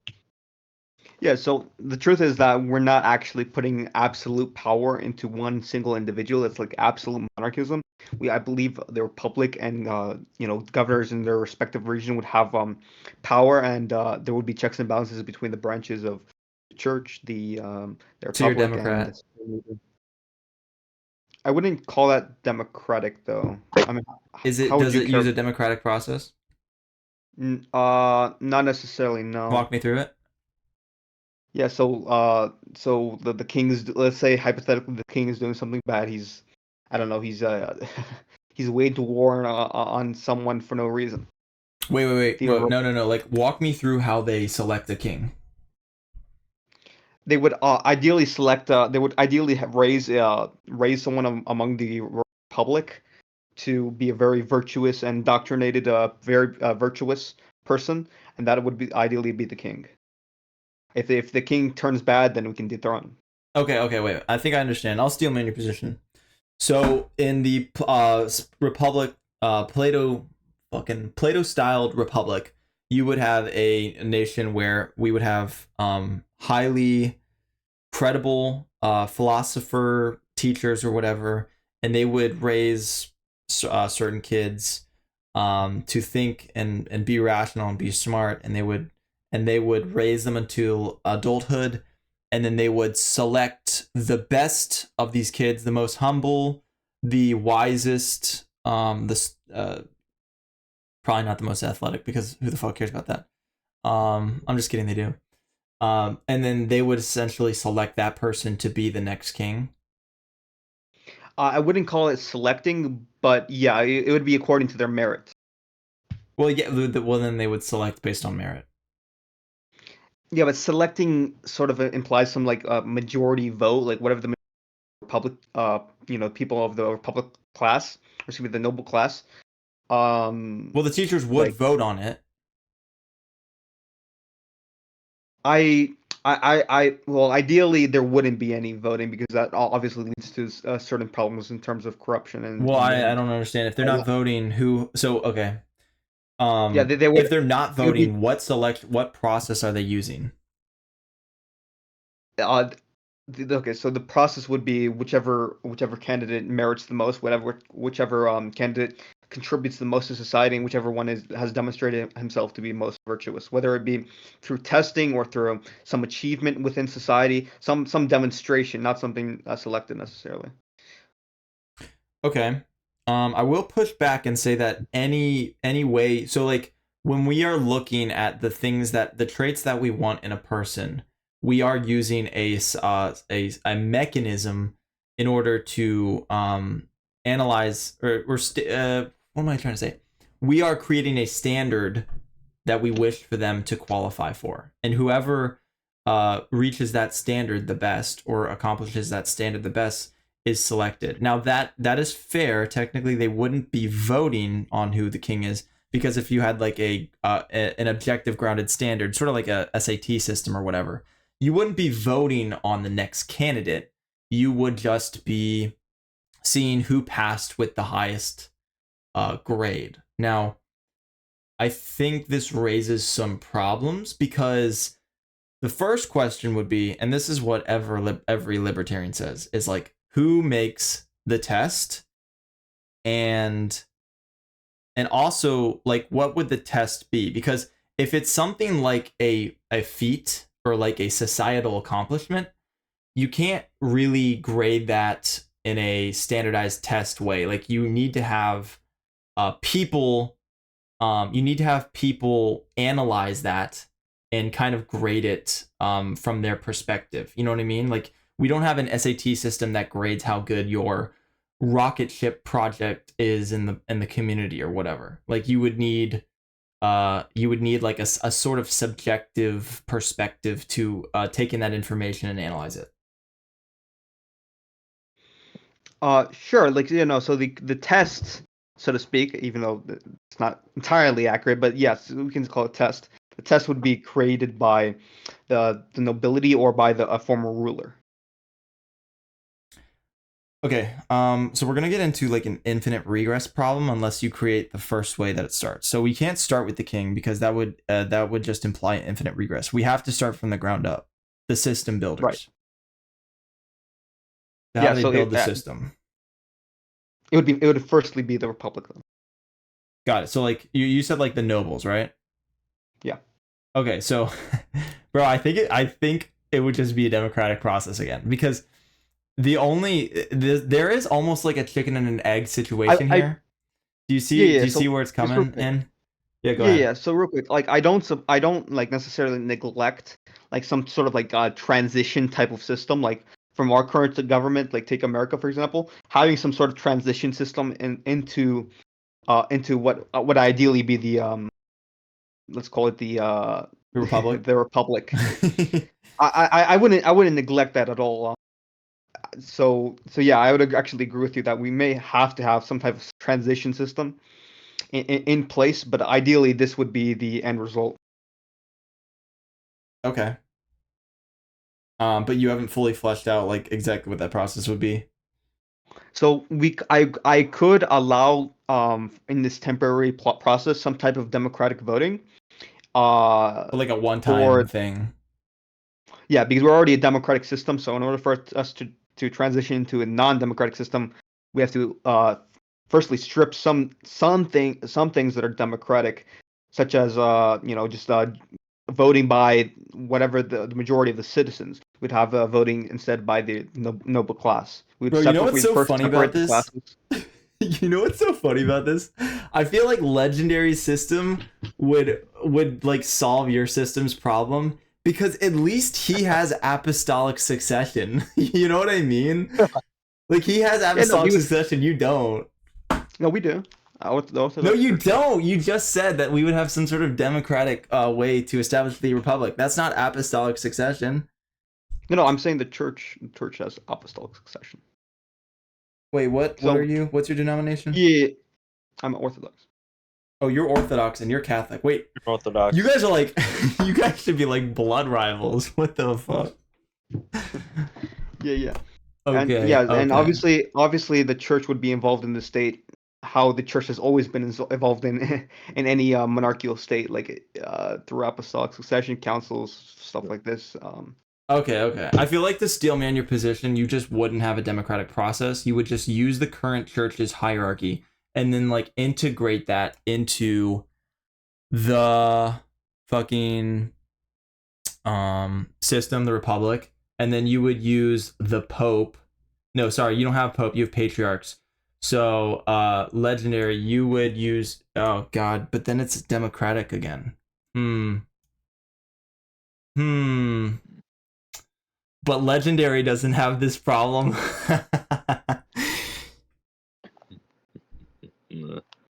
That's what I've been trying to tell him. That's what you've been trying to tell him the whole time. That's crazy, bro. That's crazy. No, I mean, we can just look historically, like what Catholic regimes have proposed. Obviously, historically speaking, Rome was a republic monarch system with a pope. So well, actually, to some extent, obviously, I would disagree. There was some type of supreme authority or some like pope pre-schism. But Okay. yeah. Okay. Yeah. So yeah. Good. All right. Cool.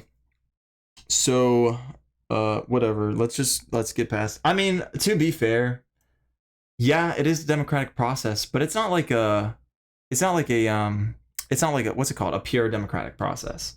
Like at least the patriarchs are technically like qualified individuals. They'd be like representatives for the church. So it's not like super bad or anything.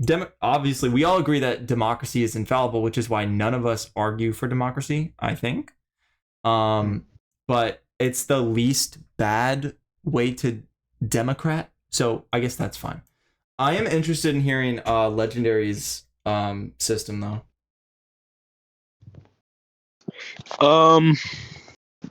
I'll be right back in 5 minutes. Sorry. Okay. Bit hard to describe. Yeah. Well, I mean, I do have apostolic succession as a Catholic, That is true. so I don't have the problem that Darkwood does. Oh, I just call him by his old username. That's cool. Um, Okay, but I so don't know. yeah, go ahead. I Like, do you don't think? necessarily believe in a what.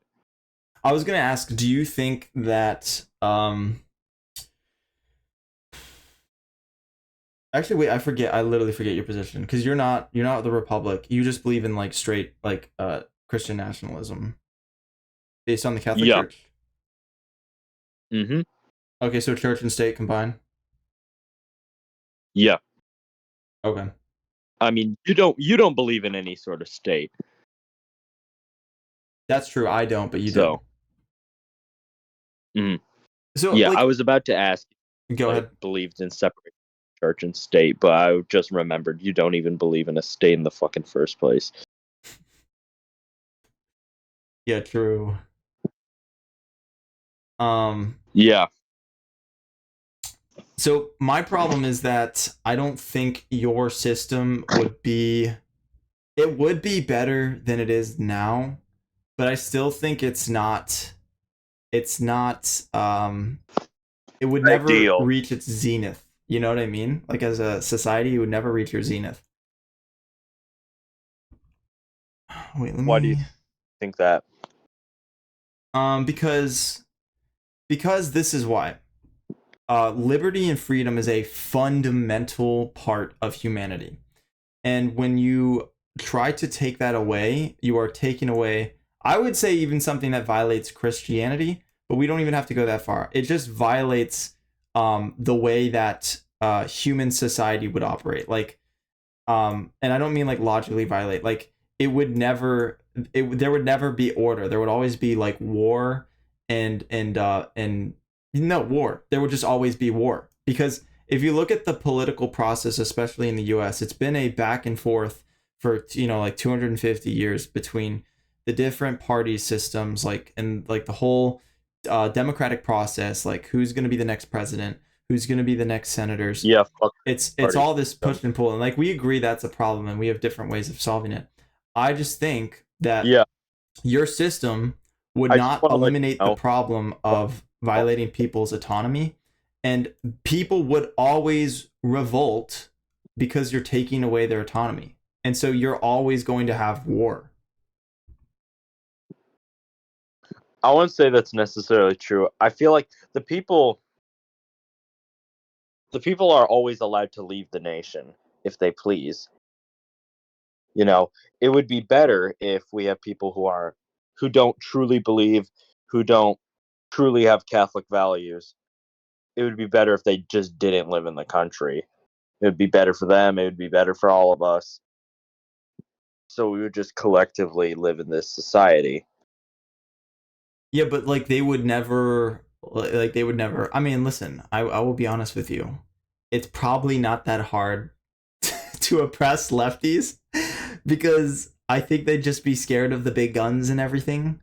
But you wouldn't just be fighting against the lefties, you'd be fighting against libertarians. And now you have a problem on your hand because libertarians are no pushovers. You know what I mean? Yeah, no. So No. so this is the way I guess I look at it. I look at it as you, the Christian nationalists, is saying the left is trying to destroy our nation, our values, our families, and technically that's true. But the problem is you want to seize the power of the state, enforce your own morality, and then force them to obey you. And while this is good in intent and better in consequences than a a liberal a liberal republic that we have now, it's still just going to perpetuate this idea of revolt. And even the people who disagree with you, like even probably something as basic as, no, I mean, I don't know how many people would go to war for prostitution, but it's like one of many variables. You know what I mean? Like it would What do just, you it's more, it's like drugs, Can I ask you a prostitution. question?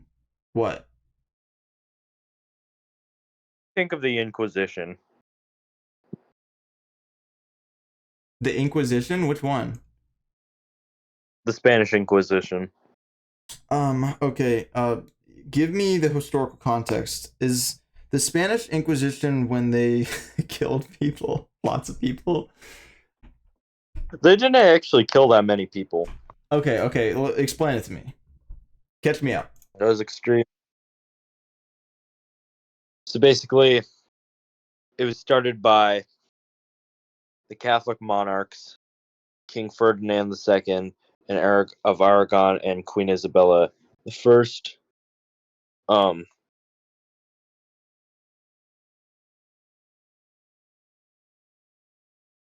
what did they do? Hold on, I'm just. It was essentially like Catholic nationalism. They enforced Catholic values in the government. They, of course, they punished people, but they didn't punish that as many as people think they did.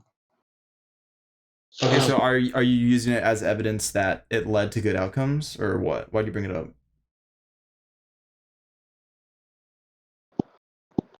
I mean, from what it looks like, the Spanish Inquisition was a successful society. It was running for quite a while. It lasted.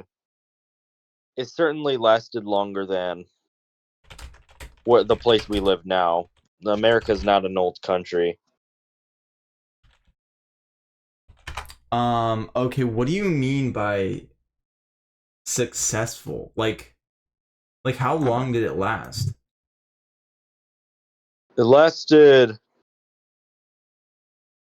approximately like 400 or so years. Huh. I guess that is better than US right now. Wait, wait, sorry to hijack the conversation here, but so you were arguing essentially that liberty like is some essential aspect to any form of governance, and that if you don't have that essential aspect, you'll have people revolting against the government. Yeah, also I just don't think you can achieve eudaimonia unless you are free. I just don't think you can do it.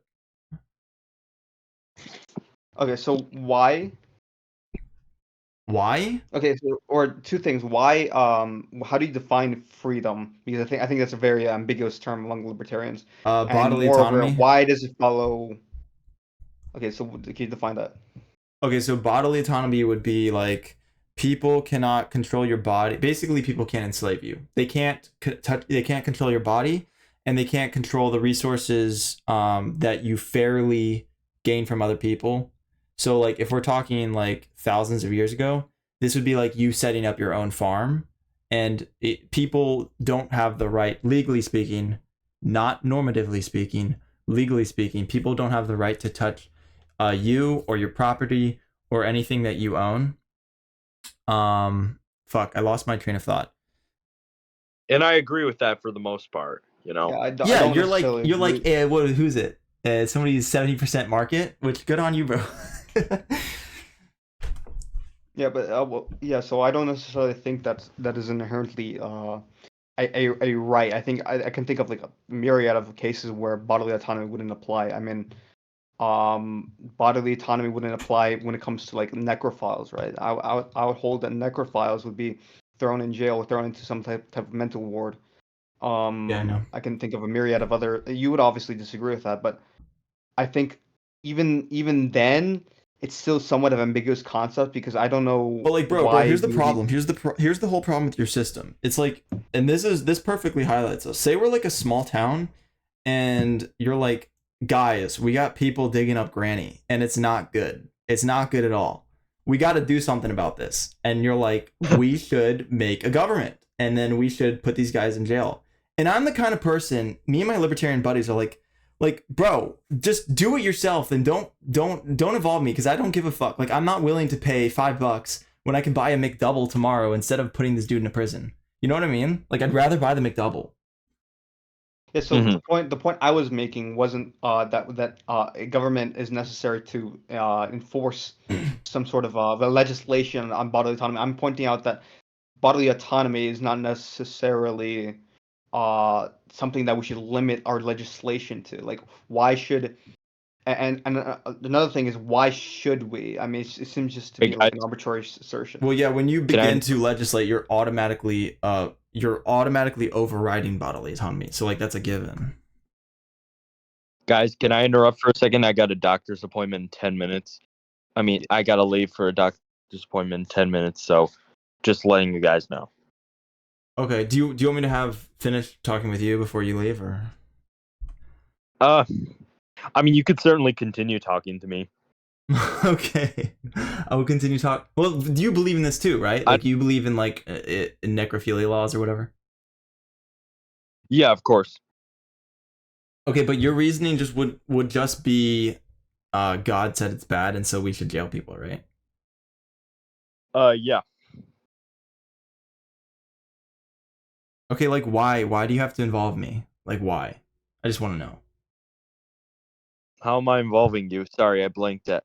I Because blanked out you're what you guys. taxing me. You're saying give me your shit so that I can go put this guy's ass in prison. Social contract. You're benefiting on. You're a member of a society, and that you're taking the benefits of our Bro, society. Okay. social Okay. contract coming from a Christian nationalist is rich as fuck, bro. Social contract is crazy Wait, coming from you. What's the contradiction between social contract and It's just I just find it funny because social contracts are something that leftists often use in order to implicitly say that there are certain things that we ought to do. I just think that's funny. I mean, I wouldn't consider, like, Plato used it. I wouldn't consider him a lefty. Listen, I agree with social contracts. I will say that. But yeah, continue, Legendary. So like my question to you is, why do you have to involve me with your shit? Like why? Well, You here's said how social I think. contract, but yeah, go ahead. Here's how I think taxes should work. The Catholic Church intend. All right, this is going to sound scammy as fuck. I mean, I But can't wait to hear it, bro. I'm so hyped.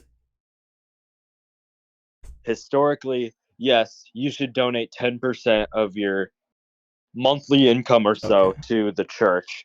Okay. So they can either do things that benefit you, that benefit the poor, that benefit the church in general to keep it running. And it's also encouraged by the church itself. Listen, I can grant that is way fucking better than what we have now. I totally agree. Yeah. It's still a bad idea because it's like, why are you going to like you've got a neighboring town and then you build your government and you're like, you just kind of go over with your horses and everything and you're like, sup guys, we got a government now. And they're like, that's cool, bro. And then you're like, yeah, and now you're a part of it. And then you just start fucking taking their money. Like that's what the government does. Don't you see a problem with that? I mean, you obviously you don't have to live here. It's No. a choice ultimately. No. That's a bad argument. That's a bad argument. The reason that's a bad argument is because the United States they don't have anything on the land that they own. Like they essentially said everything in the United States belongs to us. But like it's kind of just like I pointed at a mountain and we're like, finders keepers, or what's it called? Shotgun. Like they pointed at a mountain and they're like, shotgun, like that's ours now. And if you touch it, I'm gonna like fucking blow your brains out. Like that's not how property works. And if that is how property worked, well, that's like a horrible fucking legal system. So if I just point at the ground that you live on and I'm like, yo, I own that ground, so like you owe me money. It's like, does that seem fair? Or does that No. Does that seem like no, you're right. End in a violent, confrontation? That was a shit argument, I will admit. But I also believe this because Jesus consistently said that we should contribute to the poor, to the needy, to those who are weaker than us. The Bible, Jesus throughout the Gospels has shown sympathy to those. Hold on. Okay. I will talk slowly because I know you're like on a call or whatever. But the way I see this is if you involve Christianity into the idea of legal systems and private property, like that's when you totally and completely lose. Because if you look at the Christian worldview, and if you look at the entire purpose of the story of the Bible and the story of Christ, what is the main message in that whole story? It's two things. Number one, love. Number two, choice. These are the two things that are the ultimate takeaway from the narrative of Christ. It's love and choice. And the reason it's choice I is disagree with the latter. what choice? I got Yeah. a dip. I mean, I can think of like We can Well, talk thank some you other for time. talking, Legendary. I really appreciate it. Maybe we can talk some other time, bro. I'm so sorry for not engaging as much with the philosophy discussion, but It's fine. It's fine, bro. all right. See you guys. I'll leave you guys to it. Maybe we could schedule something else some other time. Okay, I'm cool with that. Yeah, so I disagree with the idea of choice. I think many times throughout the Bible, God has limited people's choices. He limited Pharaoh's choices. He limited many people's choices. He does. I will grant you for a second that he does grant us free will, but then with our free will, he sets a standard that we are supposed to mirror him and we're supposed to act like him. If you don't act like him, there's obviously pretty much what you've said. There's going to be consequences if you don't act like him. And Yeah, and those I agree with you. consequences. I agree with you. Yeah. I agree with you because and this just goes back to my point, because it's like, yeah, like God has contradictory actions in the Bible. But we can both agree that the entire Bible revolves around Christ, right? Yes. And the whole point of Christ, like, I don't know how this works, but for some reason, and don't explain it to me because I don't feel like talking about it. But for some reason, the New Testament trumps the Old Testament, as if God like wanted to change things. Doesn't matter. It's not a conversation for another time. The New Testament comes in, Jesus comes with the New Testament, and he says, this is how things are now. The way, the truth, and the life is me. And that is salvation through me. And so the entire point of Christ and the entire point of salvation is not him forcing us to accept him. That is antithetical to the point of Christ's arrival. The whole point is that he sacrificed himself for us in order for us to choose him. And in a grander narrative kind of way, the whole point of life in a Christian worldview is to choose or reject Christ. It's to choose to follow him or to choose to not. Like, that's the entire point of the Christ narrative, of the Bible, of Christ's actions for us, right? Yeah. I wouldn't just necessarily disagree with that. God grants us free will. I just think there's obviously going to be punishments for the respective actions that we take. Yes, but but from what you just heard, from what I said, do you agree with the fact that that choice is the most important thing in a human's life? Most important? No, I don't think so. I think What's more aligning important than yourself choice? I don't understand. no, I think aligning yourself with God and what God wants is more important. No, but listen, dude.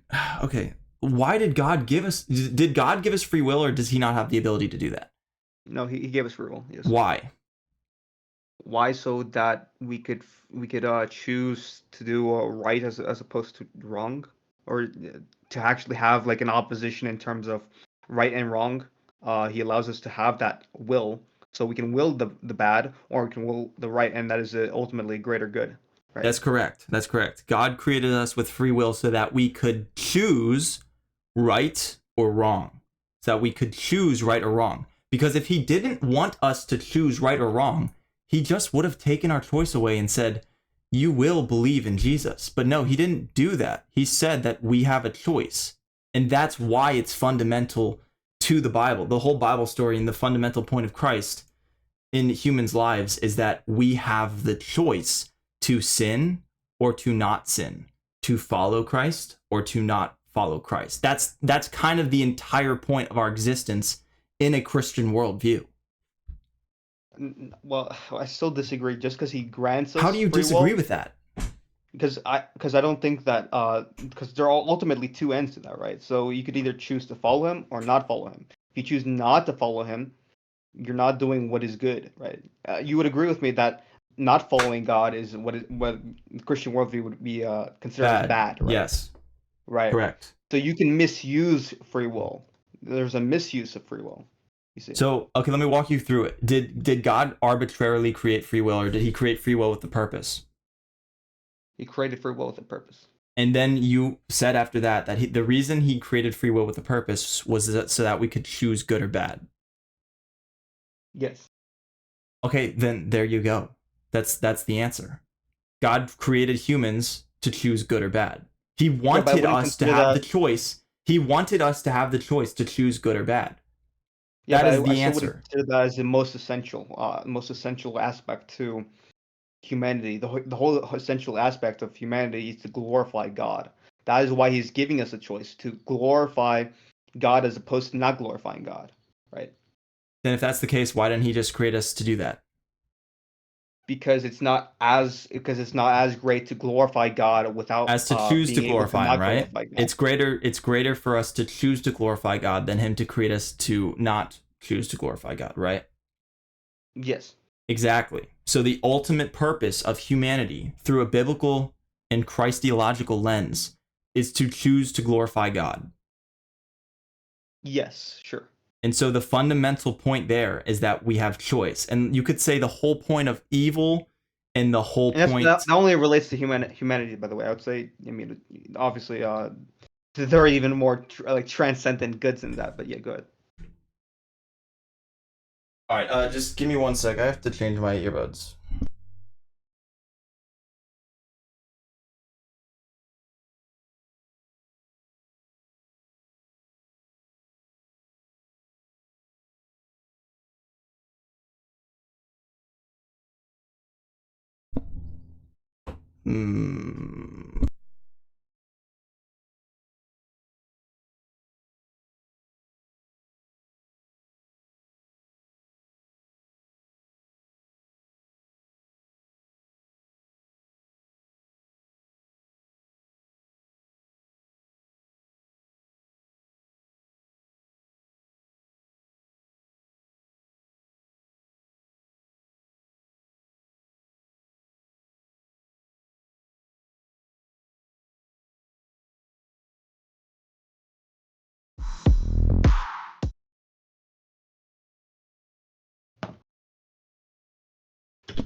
Okay. Bro, what is that? What are you doing? Just typing on my keyboard. All right, give me a second. Hold on.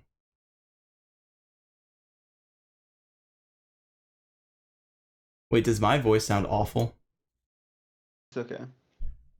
It's okay? Yeah. Okay. All right, we'll just continue this way. Okay, so like I said before, the whole point of humanity is to choose to follow God. And so that is where I come to the conclusion that in a Christian worldview, you technically should have anarchism, because the whole point of life is to choose to do the good thing or the wrong thing. Like, that's the point of life. So if God gave us free will, and then at the same time God tells us to build a system that oppresses people to force us to follow him, that is going against God's own will, which is to give us free will. No, so I disagree. The reason why I disagree is because I reject the premise that neglecting or how bringing about a punishment or a repercussion for bad actions that people choose to do is necessarily antithetical to their free will. I would say it demonstrates God's goodness even greater to have a system of justice, to have repercussions for bad actions. And we can see that this is the reason why God, has hell, right? Heaven and hell. Those who choose to do good will experience God in a light that is good, and those who choose to do bad will experience the light of God in a way that's bad. Okay, you said something weird that I don't understand. You said that choosing the wrong action is antithetical to free will. Is that what you said? No. Having a repercussion for bad actions is not necessarily antithetical to free will. Okay. But I It's mean, false because you're still doing the bad action freely, but you're having a punishment or a repercussion for it, so to speak. yeah, but like, I mean, again, like I don't understand. Like, I basically laid it out perfectly for you. Like, why would God give us free will if He just wanted us to have a Christian nation force us to follow Him? Why even give us free will in the first place? Wait, hold on. You're not being forced. You can still do bad actions in a Christian nation. You just get punishment for it. Yeah, yeah, that's true. You could still technically do it. You could still do bad actions in a Christian nation. But if you have a very powerful and, like you said, authoritarian regime, very powerful authoritarian Christian nation, they'd be able to crack down on a lot of people and use fear to manipulate your actions. So they use fear. They manipulate your incentives and they change your incentive model because they use fearful methods and they use their power to stop you from doing things that you otherwise would have done via your free will. Yeah, so I mean, there's still a distinction there, right? That you still have free will at that point. You just don't desire it. Desire it in a manner that is bad. Like I don't see how those two things necessarily negate each other. So Because this is the problem. The problem is the Christian government wants to stop sin from happening, right? to stop sin from happening, yeah, firstly, they would ideally prevent it from happening. They would have a society in which it would be flourishing to an extent to where sin just wouldn't even occur in the first place. Obviously, no matter how good the system is, there's going to be sin. Okay, right. So the Christian nation wants to stop sin. That's its main directive, to serve God, to stop sin. Stopping sin is serving God. Now, God wants people to choose, meaning God wants people to choose to sin or to follow Him. No, God doesn't want you to choose to sin. What do you mean? Then why did He give us the choice to sin? God doesn't want you to sin, but He allows you to do it. You see, there's a distinction there. He wanted to allow us to sin. Yeah, He wanted to allow us to sin. He never wanted us to sin. You see. But but a Christian nation doesn't want to allow us to sin. Yeah, the Christian nation does not Yeah. want. No, the Yeah, Christian that's a nation does contradiction, not. bro. No, the Christian nation does not want people to sin. Right? Correct. They're not like no one is stopping you from killing someone. Like how can I, like, if I was in a Christian nation, no matter how authoritarian it is, like if I was in your house and if I wanted to strangle you to death, there's nothing stopping me, right? Yeah, no, I agree with you. I agree with you. Like sin is still possible in a authoritarian regime, but if you look at the intent of both the system and God, the Christian nationalist system is defying God's will because the Christian nationalist system wants to stop people from being allowed to sin, and God's will is that people are allowed to sin. So that's a contradiction. Those are two different Wait, wills. wait, hold on. I disagree with your idea that the state is stopping people from actualizing their free will to sin. They're just mitigating it from happening. I don't even really think it's coercion. I think it's just justice at that point. It's just like, okay, well, God, the state actually is doing things in a society where ideally it would persuade or convince people in some way to do what is good instead of what is bad. It's not antithetical to what God wants. God wants us to act good, so He wants a state to promote goodness. Yeah, bro. And like the thing is, like everybody wants everybody to act good. God wants people to act good. The Christian nation wants people to act good. Most people want most people to act good. The difference here is that a Christian nationalist system wants to stop prostitution from happening. It just wants to ban it, right? Yeah. But God also granted, someone, a female, the autonomy to choose to be a prostitute or not to. So God allowed that woman to have the free will in order to choose sin or not choose sin. And he did that for a reason. Did he not do that for a reason? Yeah, but he himself did everything he possibly could to persuade them not to, right? He sent down his only Yes. begotten son as the example of what we should do. He had justice system in Israel. He did a myriad of things to maximize a good people acting in a way that is good, mirroring the image of God, let's say. Right. And so the difference between the difference between say earth and heaven, and this actually you're probably going to disagree with me here, but I think you're wrong. The difference between heaven and earth is the ability to sin. So on earth, God gives us the choice to sin or not, and once we have salvation, we go to heaven. Everything's perfect, and in a perfect place, there is no sin in a perfect place, and you cannot sin in a perfect place. So why did God not just birth everyone straight into heaven? Why did he put us on a planet and give us the free will to choose sin or not? Why? I would grant to you for a second that maybe not all the reasons are readily apparent. I That's don't think it's fair. That's fair. necessarily an argument against the existence of God, but off the top of my head, um, God put us on Earth to test us, maybe to just give us, like you said, the free will aspect, as opposed to in heaven where everything is perfect, so to speak. We couldn't do anything bad, because how can you do something bad where there's no such thing as bad? But so would you say that it makes sense that the whole purpose of Earth, the whole purpose of the human teleology, is that we are supposed to make choices on Earth, and the fundamental difference between those choices is sin and not sin, or sin and virtue. That is the fundamental purpose there. And when you choose the correct way, the virtuous path, you go to heaven. Well, no, not necessarily. You could be a virtuous person and go to hell. No, I don't think you could.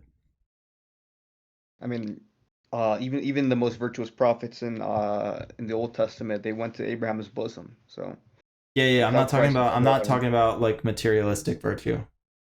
I'm talking about like teleological virtue. Is that even a word? Purpose that relates to virtue. Yeah, or purposeful virtue, or I don't know, purposeful virtue. That makes sense to you, right? Yeah, I don't think that you can go to heaven without Christ, without the sacrifice Yeah, of but Christ. that would just be baked in. That's what I mean by virtue. Oh, Because okay. So, yeah, uh, if the assumption there is that you're already accepting Christ, you're already doing the things necessary to be like Christ and to do the commands and precepts of Christ, then yes, I would agree. You would go to heaven. okay, yeah. So if you look at the distinction between heaven and earth, what do you think the main distinctions there would be? Like for me, I would see the main distinctions there as choice, non-choice, sin, sinlessness. Uh, yeah. I mean, I would grant that, sure. Okay, so like there you have it. Like if God just wanted us to celebrate with him forever, he would have just birthed us into heaven. And if God wanted us to choose to follow him and choose to be with him forever, he would have granted us choice. And so he did. Wait, He so granted us why did, choice. but under that idea, then wouldn't it necessarily follow that any spreading of the gospel or any attempt to convert people, or any attempt to spread, like teach people about the precepts and virtue, don't you think that would necessarily be a violation of someone's free will according to your system, because it's no longer what they actually think, it's whatever you're trying to persuade them to think, right? You're manipulating their choices, are you not? Well, I mean, like in the sense that every single action affects every single other action, I would agree with you. That's true. But would you say that there's a distinction between trying to convince and forcing someone? Yes. Okay, I would agree with you. I think there is a distinction there. And I think that's the like biblical distinction. The biblical distinction is Christians want to convert other Christians, and the way you convert is by trying to convince them using reason and rationality, and as you would say, God as truth, to convince them to follow Him. But they wouldn't force, because here's the problem: you can't force someone to follow Jesus because it's a choice. So by definition, you cannot force somebody to do something they don't value. You could say, hey, you're going to be a Christian, gun to your head, or we're going to kill your family. Like, you will become a Christian. And they'll like play along and everything, but it won't be in their heart. There won't be intent there. Yeah, but obviously there's a big distinction between like unjustified versus like justified force. I think there's I can think of like even you admitted to me like killing someone in self-defense is a justified use of force, right? Do you think there's any justified force beyond self-defense? Yeah, Such of as course. I think well Christian uh nationalism?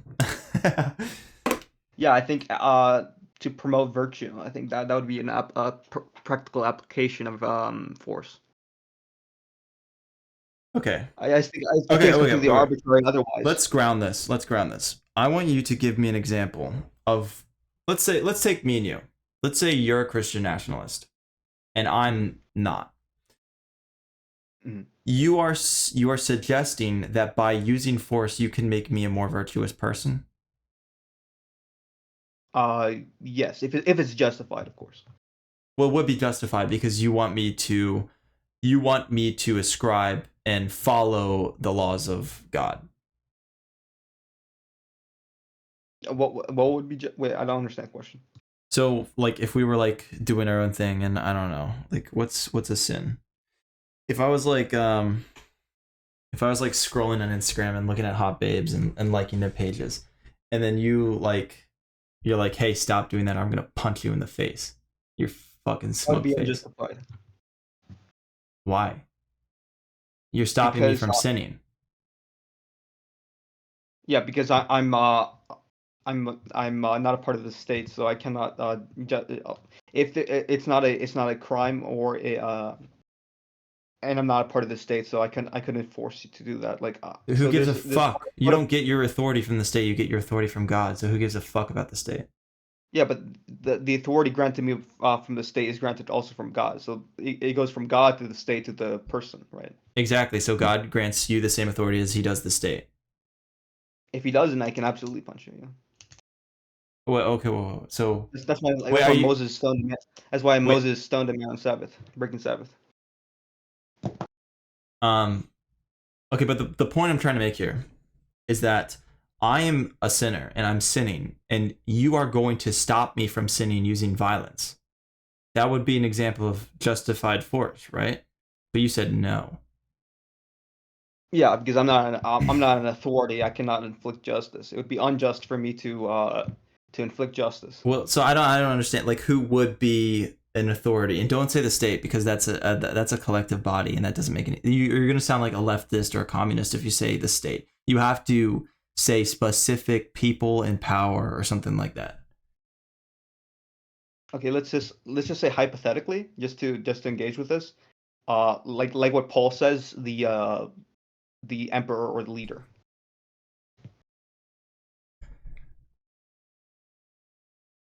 Okay, so how? Okay, so okay. So God, you're saying God grants authority to the leader of the state, and he does this via I guess you wouldn't say commands, but from what we see in the Bible, such as like the old Jewish kingdoms. From this, we understand that God grants us the authority, and so the emperor or the king of this current day would have the authority to issue people to use justified violence in order to stop sin. Okay, so the king, Yeah. if I was scrolling on Instagram and liking hot babes pictures, the king of the Christian nation could come up and punch me. Yeah, well, so if it's part of if it's part of the precepts of the nation, and if you're given an actual like fair trial or something like this, then yeah, he could, but at this point, like legislating like every single minor like vice would be impractical. Yeah, it would be impractical, but like he could do it. You know what I mean? Like that would be justified force. Yeah, if it is part of if it's a part of the nation's justice, yes, but I don't think it's necessarily a lot of the times just. Impractical, right, right. But see, this is why I think that the Christian nationalist state would self-destruct. It's because you intend to ban crimes that are really not that big of a deal, like smoking weed or, I don't know, hooking up with a prostitute. You would do things that are so small that like people would get fed up in the same way that the what are they called? The Pilgrims got fed up with England kind of taxing them and like following them to America. The same thing would happen where there would just be another revolution. It would be a slow build up, but there would be a revolution of people, and it might not be like this big like civil war, but it might just be like asymmetric warfare where people just keep, they just go to war with the state because they disagree with the idea of stopping them from smoking weed or having a prostitute or like watching porn or something. It's just impractical. People would rise up, they would be against it, and it would just end in more violence. Yeah, but I don't see how a libertarian state would be any different in terms of revolution. Like, why would a libertarian state have any less of a reason No, to absolutely it would. It have a would absolutely revolt be within better. a nation? Because the difference here is and Capistan allows for Sodom and Gomorrah. Maybe not as bad as Sodom and Gomorrah, but we allow for degenerate cities to exist. You know what I mean? That's the difference. And the thing is, when the Christian nationalists creates their own city and they say "fuck you" to all the degenerates just move away to the place where they can have their degeneracy. And then when they coalesce into their degenerate city, the city falls apart and it self-destructs, and then that problem is gone. So the difference is natural selection, survival of the fittest, and that's the difference. The difference is that Christian nationalists would thrive in an anarcho-capitalist system because they would have order and people would love their cities because they're clean, they're organized, they're good, nice people, and they would have good systems and they would have very, lax taxing systems. They would thrive in this type of system. You don't think they would thrive in this system? No, I don't. I think libertarian or your anarchist system, there would be too much freedom, and it's ultimately gonna lead lead to higher crime rates. It's gonna lead to less virtue and more vice because people are instead of choosing to do what is virtuous, they're gonna choose what to do with this vice. And since you don't have an enforcement arm, you see, if you don't have an enforcement arm, you can't legislate whether or not people can produce virtue instead of vice. Well, no, the enforcement So arm would be more powerful than the Christian nationalist enforcement arm. I don't know what you mean. yeah, yeah, so what enforcement arm? What enforcement arm can you give that would maximize virtue? Yeah, like every single city would have an enforcement arm. It would like they would have more total firepower than a Christian nationalist state would. Okay, so who's the authority that you can look to and say, yeah, this is gonna be this since it's so decentralized, it's gonna be chaotic actually. Mm-hmm. So like what is the authority that you could look to and say, yeah, this authority is gonna maximize the virtue? Your local private city. Okay, so your local private city is going to force people to act virtuously. They will have certain laws that that yes, take away your ability to act unvirtuously. So they will have laws that say you can't murder, you can't steal, you can't do any of these things that will hurt other people. They will have laws that you can do that. And they will even have laws like your Christian nationalist city will exist, and they will have degeneracy laws, and they will have what is it called? Decency laws. There's going to be many different cities with many different laws, and all with lots and lots of firepower and lots of money. They're all going to be fucking loaded. Except for the degenerate ones. It's interesting. Yeah, and so the reason that this works and that the Christian nationalism doesn't work is because in anarchism, everybody sorts themselves out accordingly to a natural hierarchy. And so you will automatically have the distribution of efficiency to the most practical way. So people who are hard workers will go to a city that rewards you for working hard. And people who are lazy will go to a city that rewards you for being lazy. And so eventually what this will do is it will have a not confluence. I hate using coalescence twice. But there's going to be a coalescence of the highest achievers concentrating in one city. And they're going to be supremely efficient, supremely intelligent, supremely healthy. And there's going to be multiple other cities like this because they will have to compete with other cities.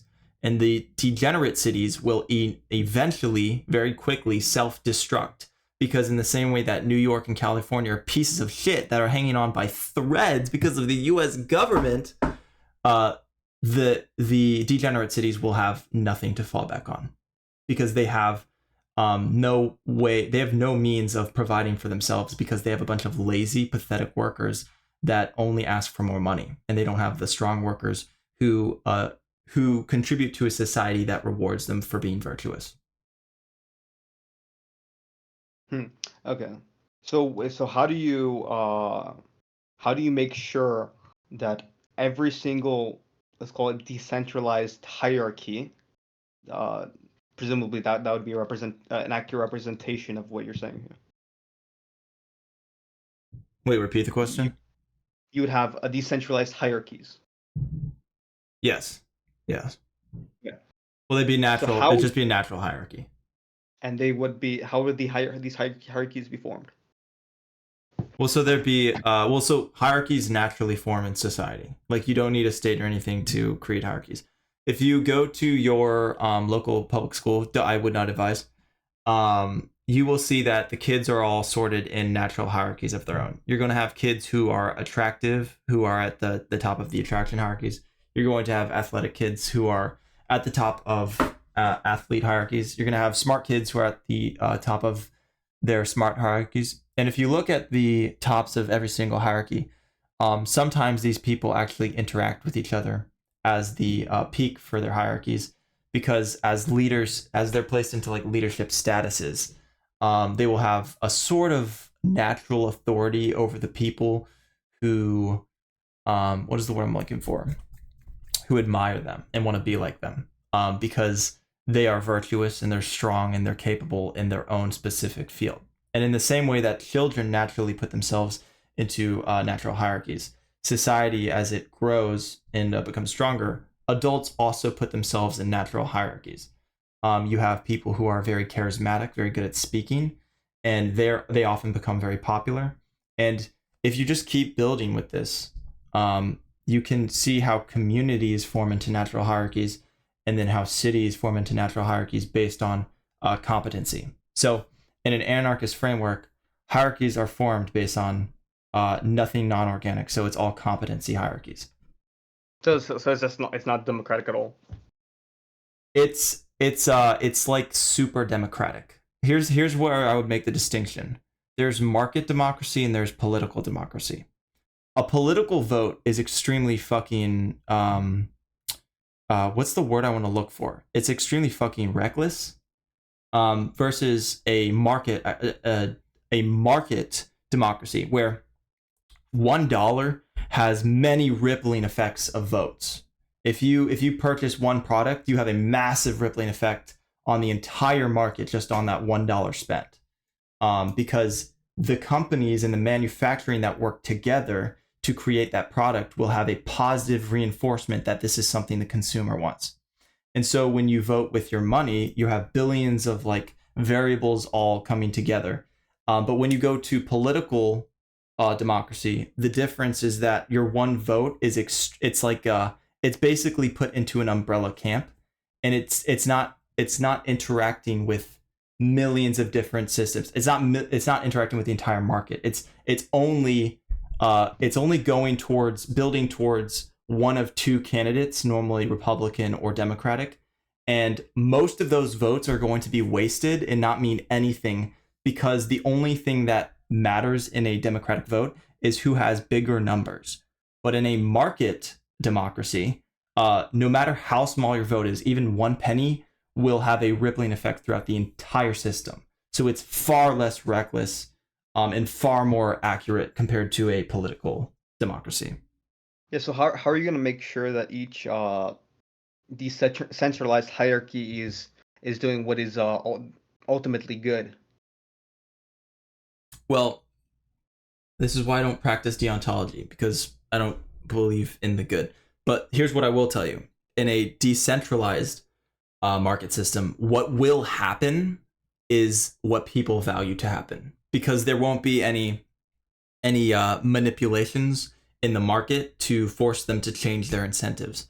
So governments change people's incentives by in implementing regulations and taxes and all sorts of things that people don't accept, or they don't accept these things. But when you're using your own free will, the market is going to reflect their values exactly. If you have a perfect free market, the market will completely reflect their values. And this is why you're going to have a rising of hundreds of private cities, because people are it's going to be the same thing as companies. Like there's going to be hundreds and hundreds of private cities.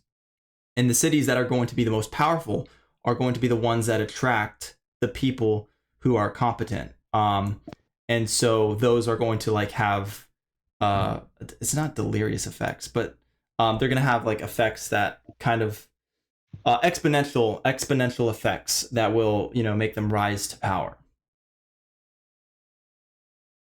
Okay. Okay, so I think we just have a fundamental disagreement then, when it comes to how society how society should be ordered in terms of maximizing the amount of people, or having the maximum amount of people within a specific centralized government to enforce precisely the things that I think are objective, or my objective moral principles. I think that's the fundamental distinction. You don't think that there should be a centralized government because you don't value a very specific ordered structure that includes as many people as you can fit into the nation with a common identity, towards what is virtuous and what is good. You don't believe in deontology, so that's fine. Good for society. I value the good, so that's why I want ordered society where there's a centralized state, and more we know that everything goes according to this order. Yeah, that's fine. Would you be willing to admit that at least a free market would be consequentially better than a Christian nationalism? Let's say Christian nationalism beats me in the good, but would you at least say that the free market beats Christian nationalism in consequentialism? More money, healthier people. I can grant that maybe having some type of like more libertarian or more anarchist like type of system might have better effects in terms of the economy. Like I know like Adam Smith, for example, is a very big libertarian when it comes to the economy. Yeah, isn't he like one of the first? I think I forget. I don't know my own people, bro. It's a problem. I just think there's a higher good than just like pure economics. I think virtue would be more important than the finances of the nation. That's fine. That's fine. But that's why I'm a consequentialist. I would prefer to happy, richer, healthier, and fitter, then be right. I would, yeah, and I would rather be, I would rather be virtuous, good, and ultimately, I think happiness, love, and just overall human flourishing will come from that. I think that's just our disagreement there. Okay. Okay, fair enough. Well, bro, that was a pretty good conversation. Do you want to have any closing statements or anything? Yeah, so I think this conversation can ultimately be summarized in two factions of thought.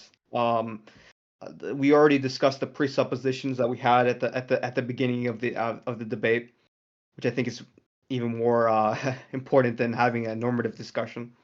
That's true. I think that virtue is the highest good of society. He thinks that freedom and economics and wealth and these types of things are higher goods. I think that virtue should be the prioritized factor because I think all of these other factors will be filtered in if we have these virtues into place. Virtue by definition is the health to the soul. So if you have a healthy soul, you're gonna have a healthy body, you're gonna have a happy society, and you're gonna have a flourishing society. Um, I think the only way that we could execute that is having a centralized authority, which ultimately has its natural order, and we make sure that everybody goes according to this order, not just anybody could choose to legislate whatever they want for their respective hierarchy or their respective region. And yeah, so I believe in a structured system, guided towards the good, which is God, but uh, but you could understand this goodness through virtue.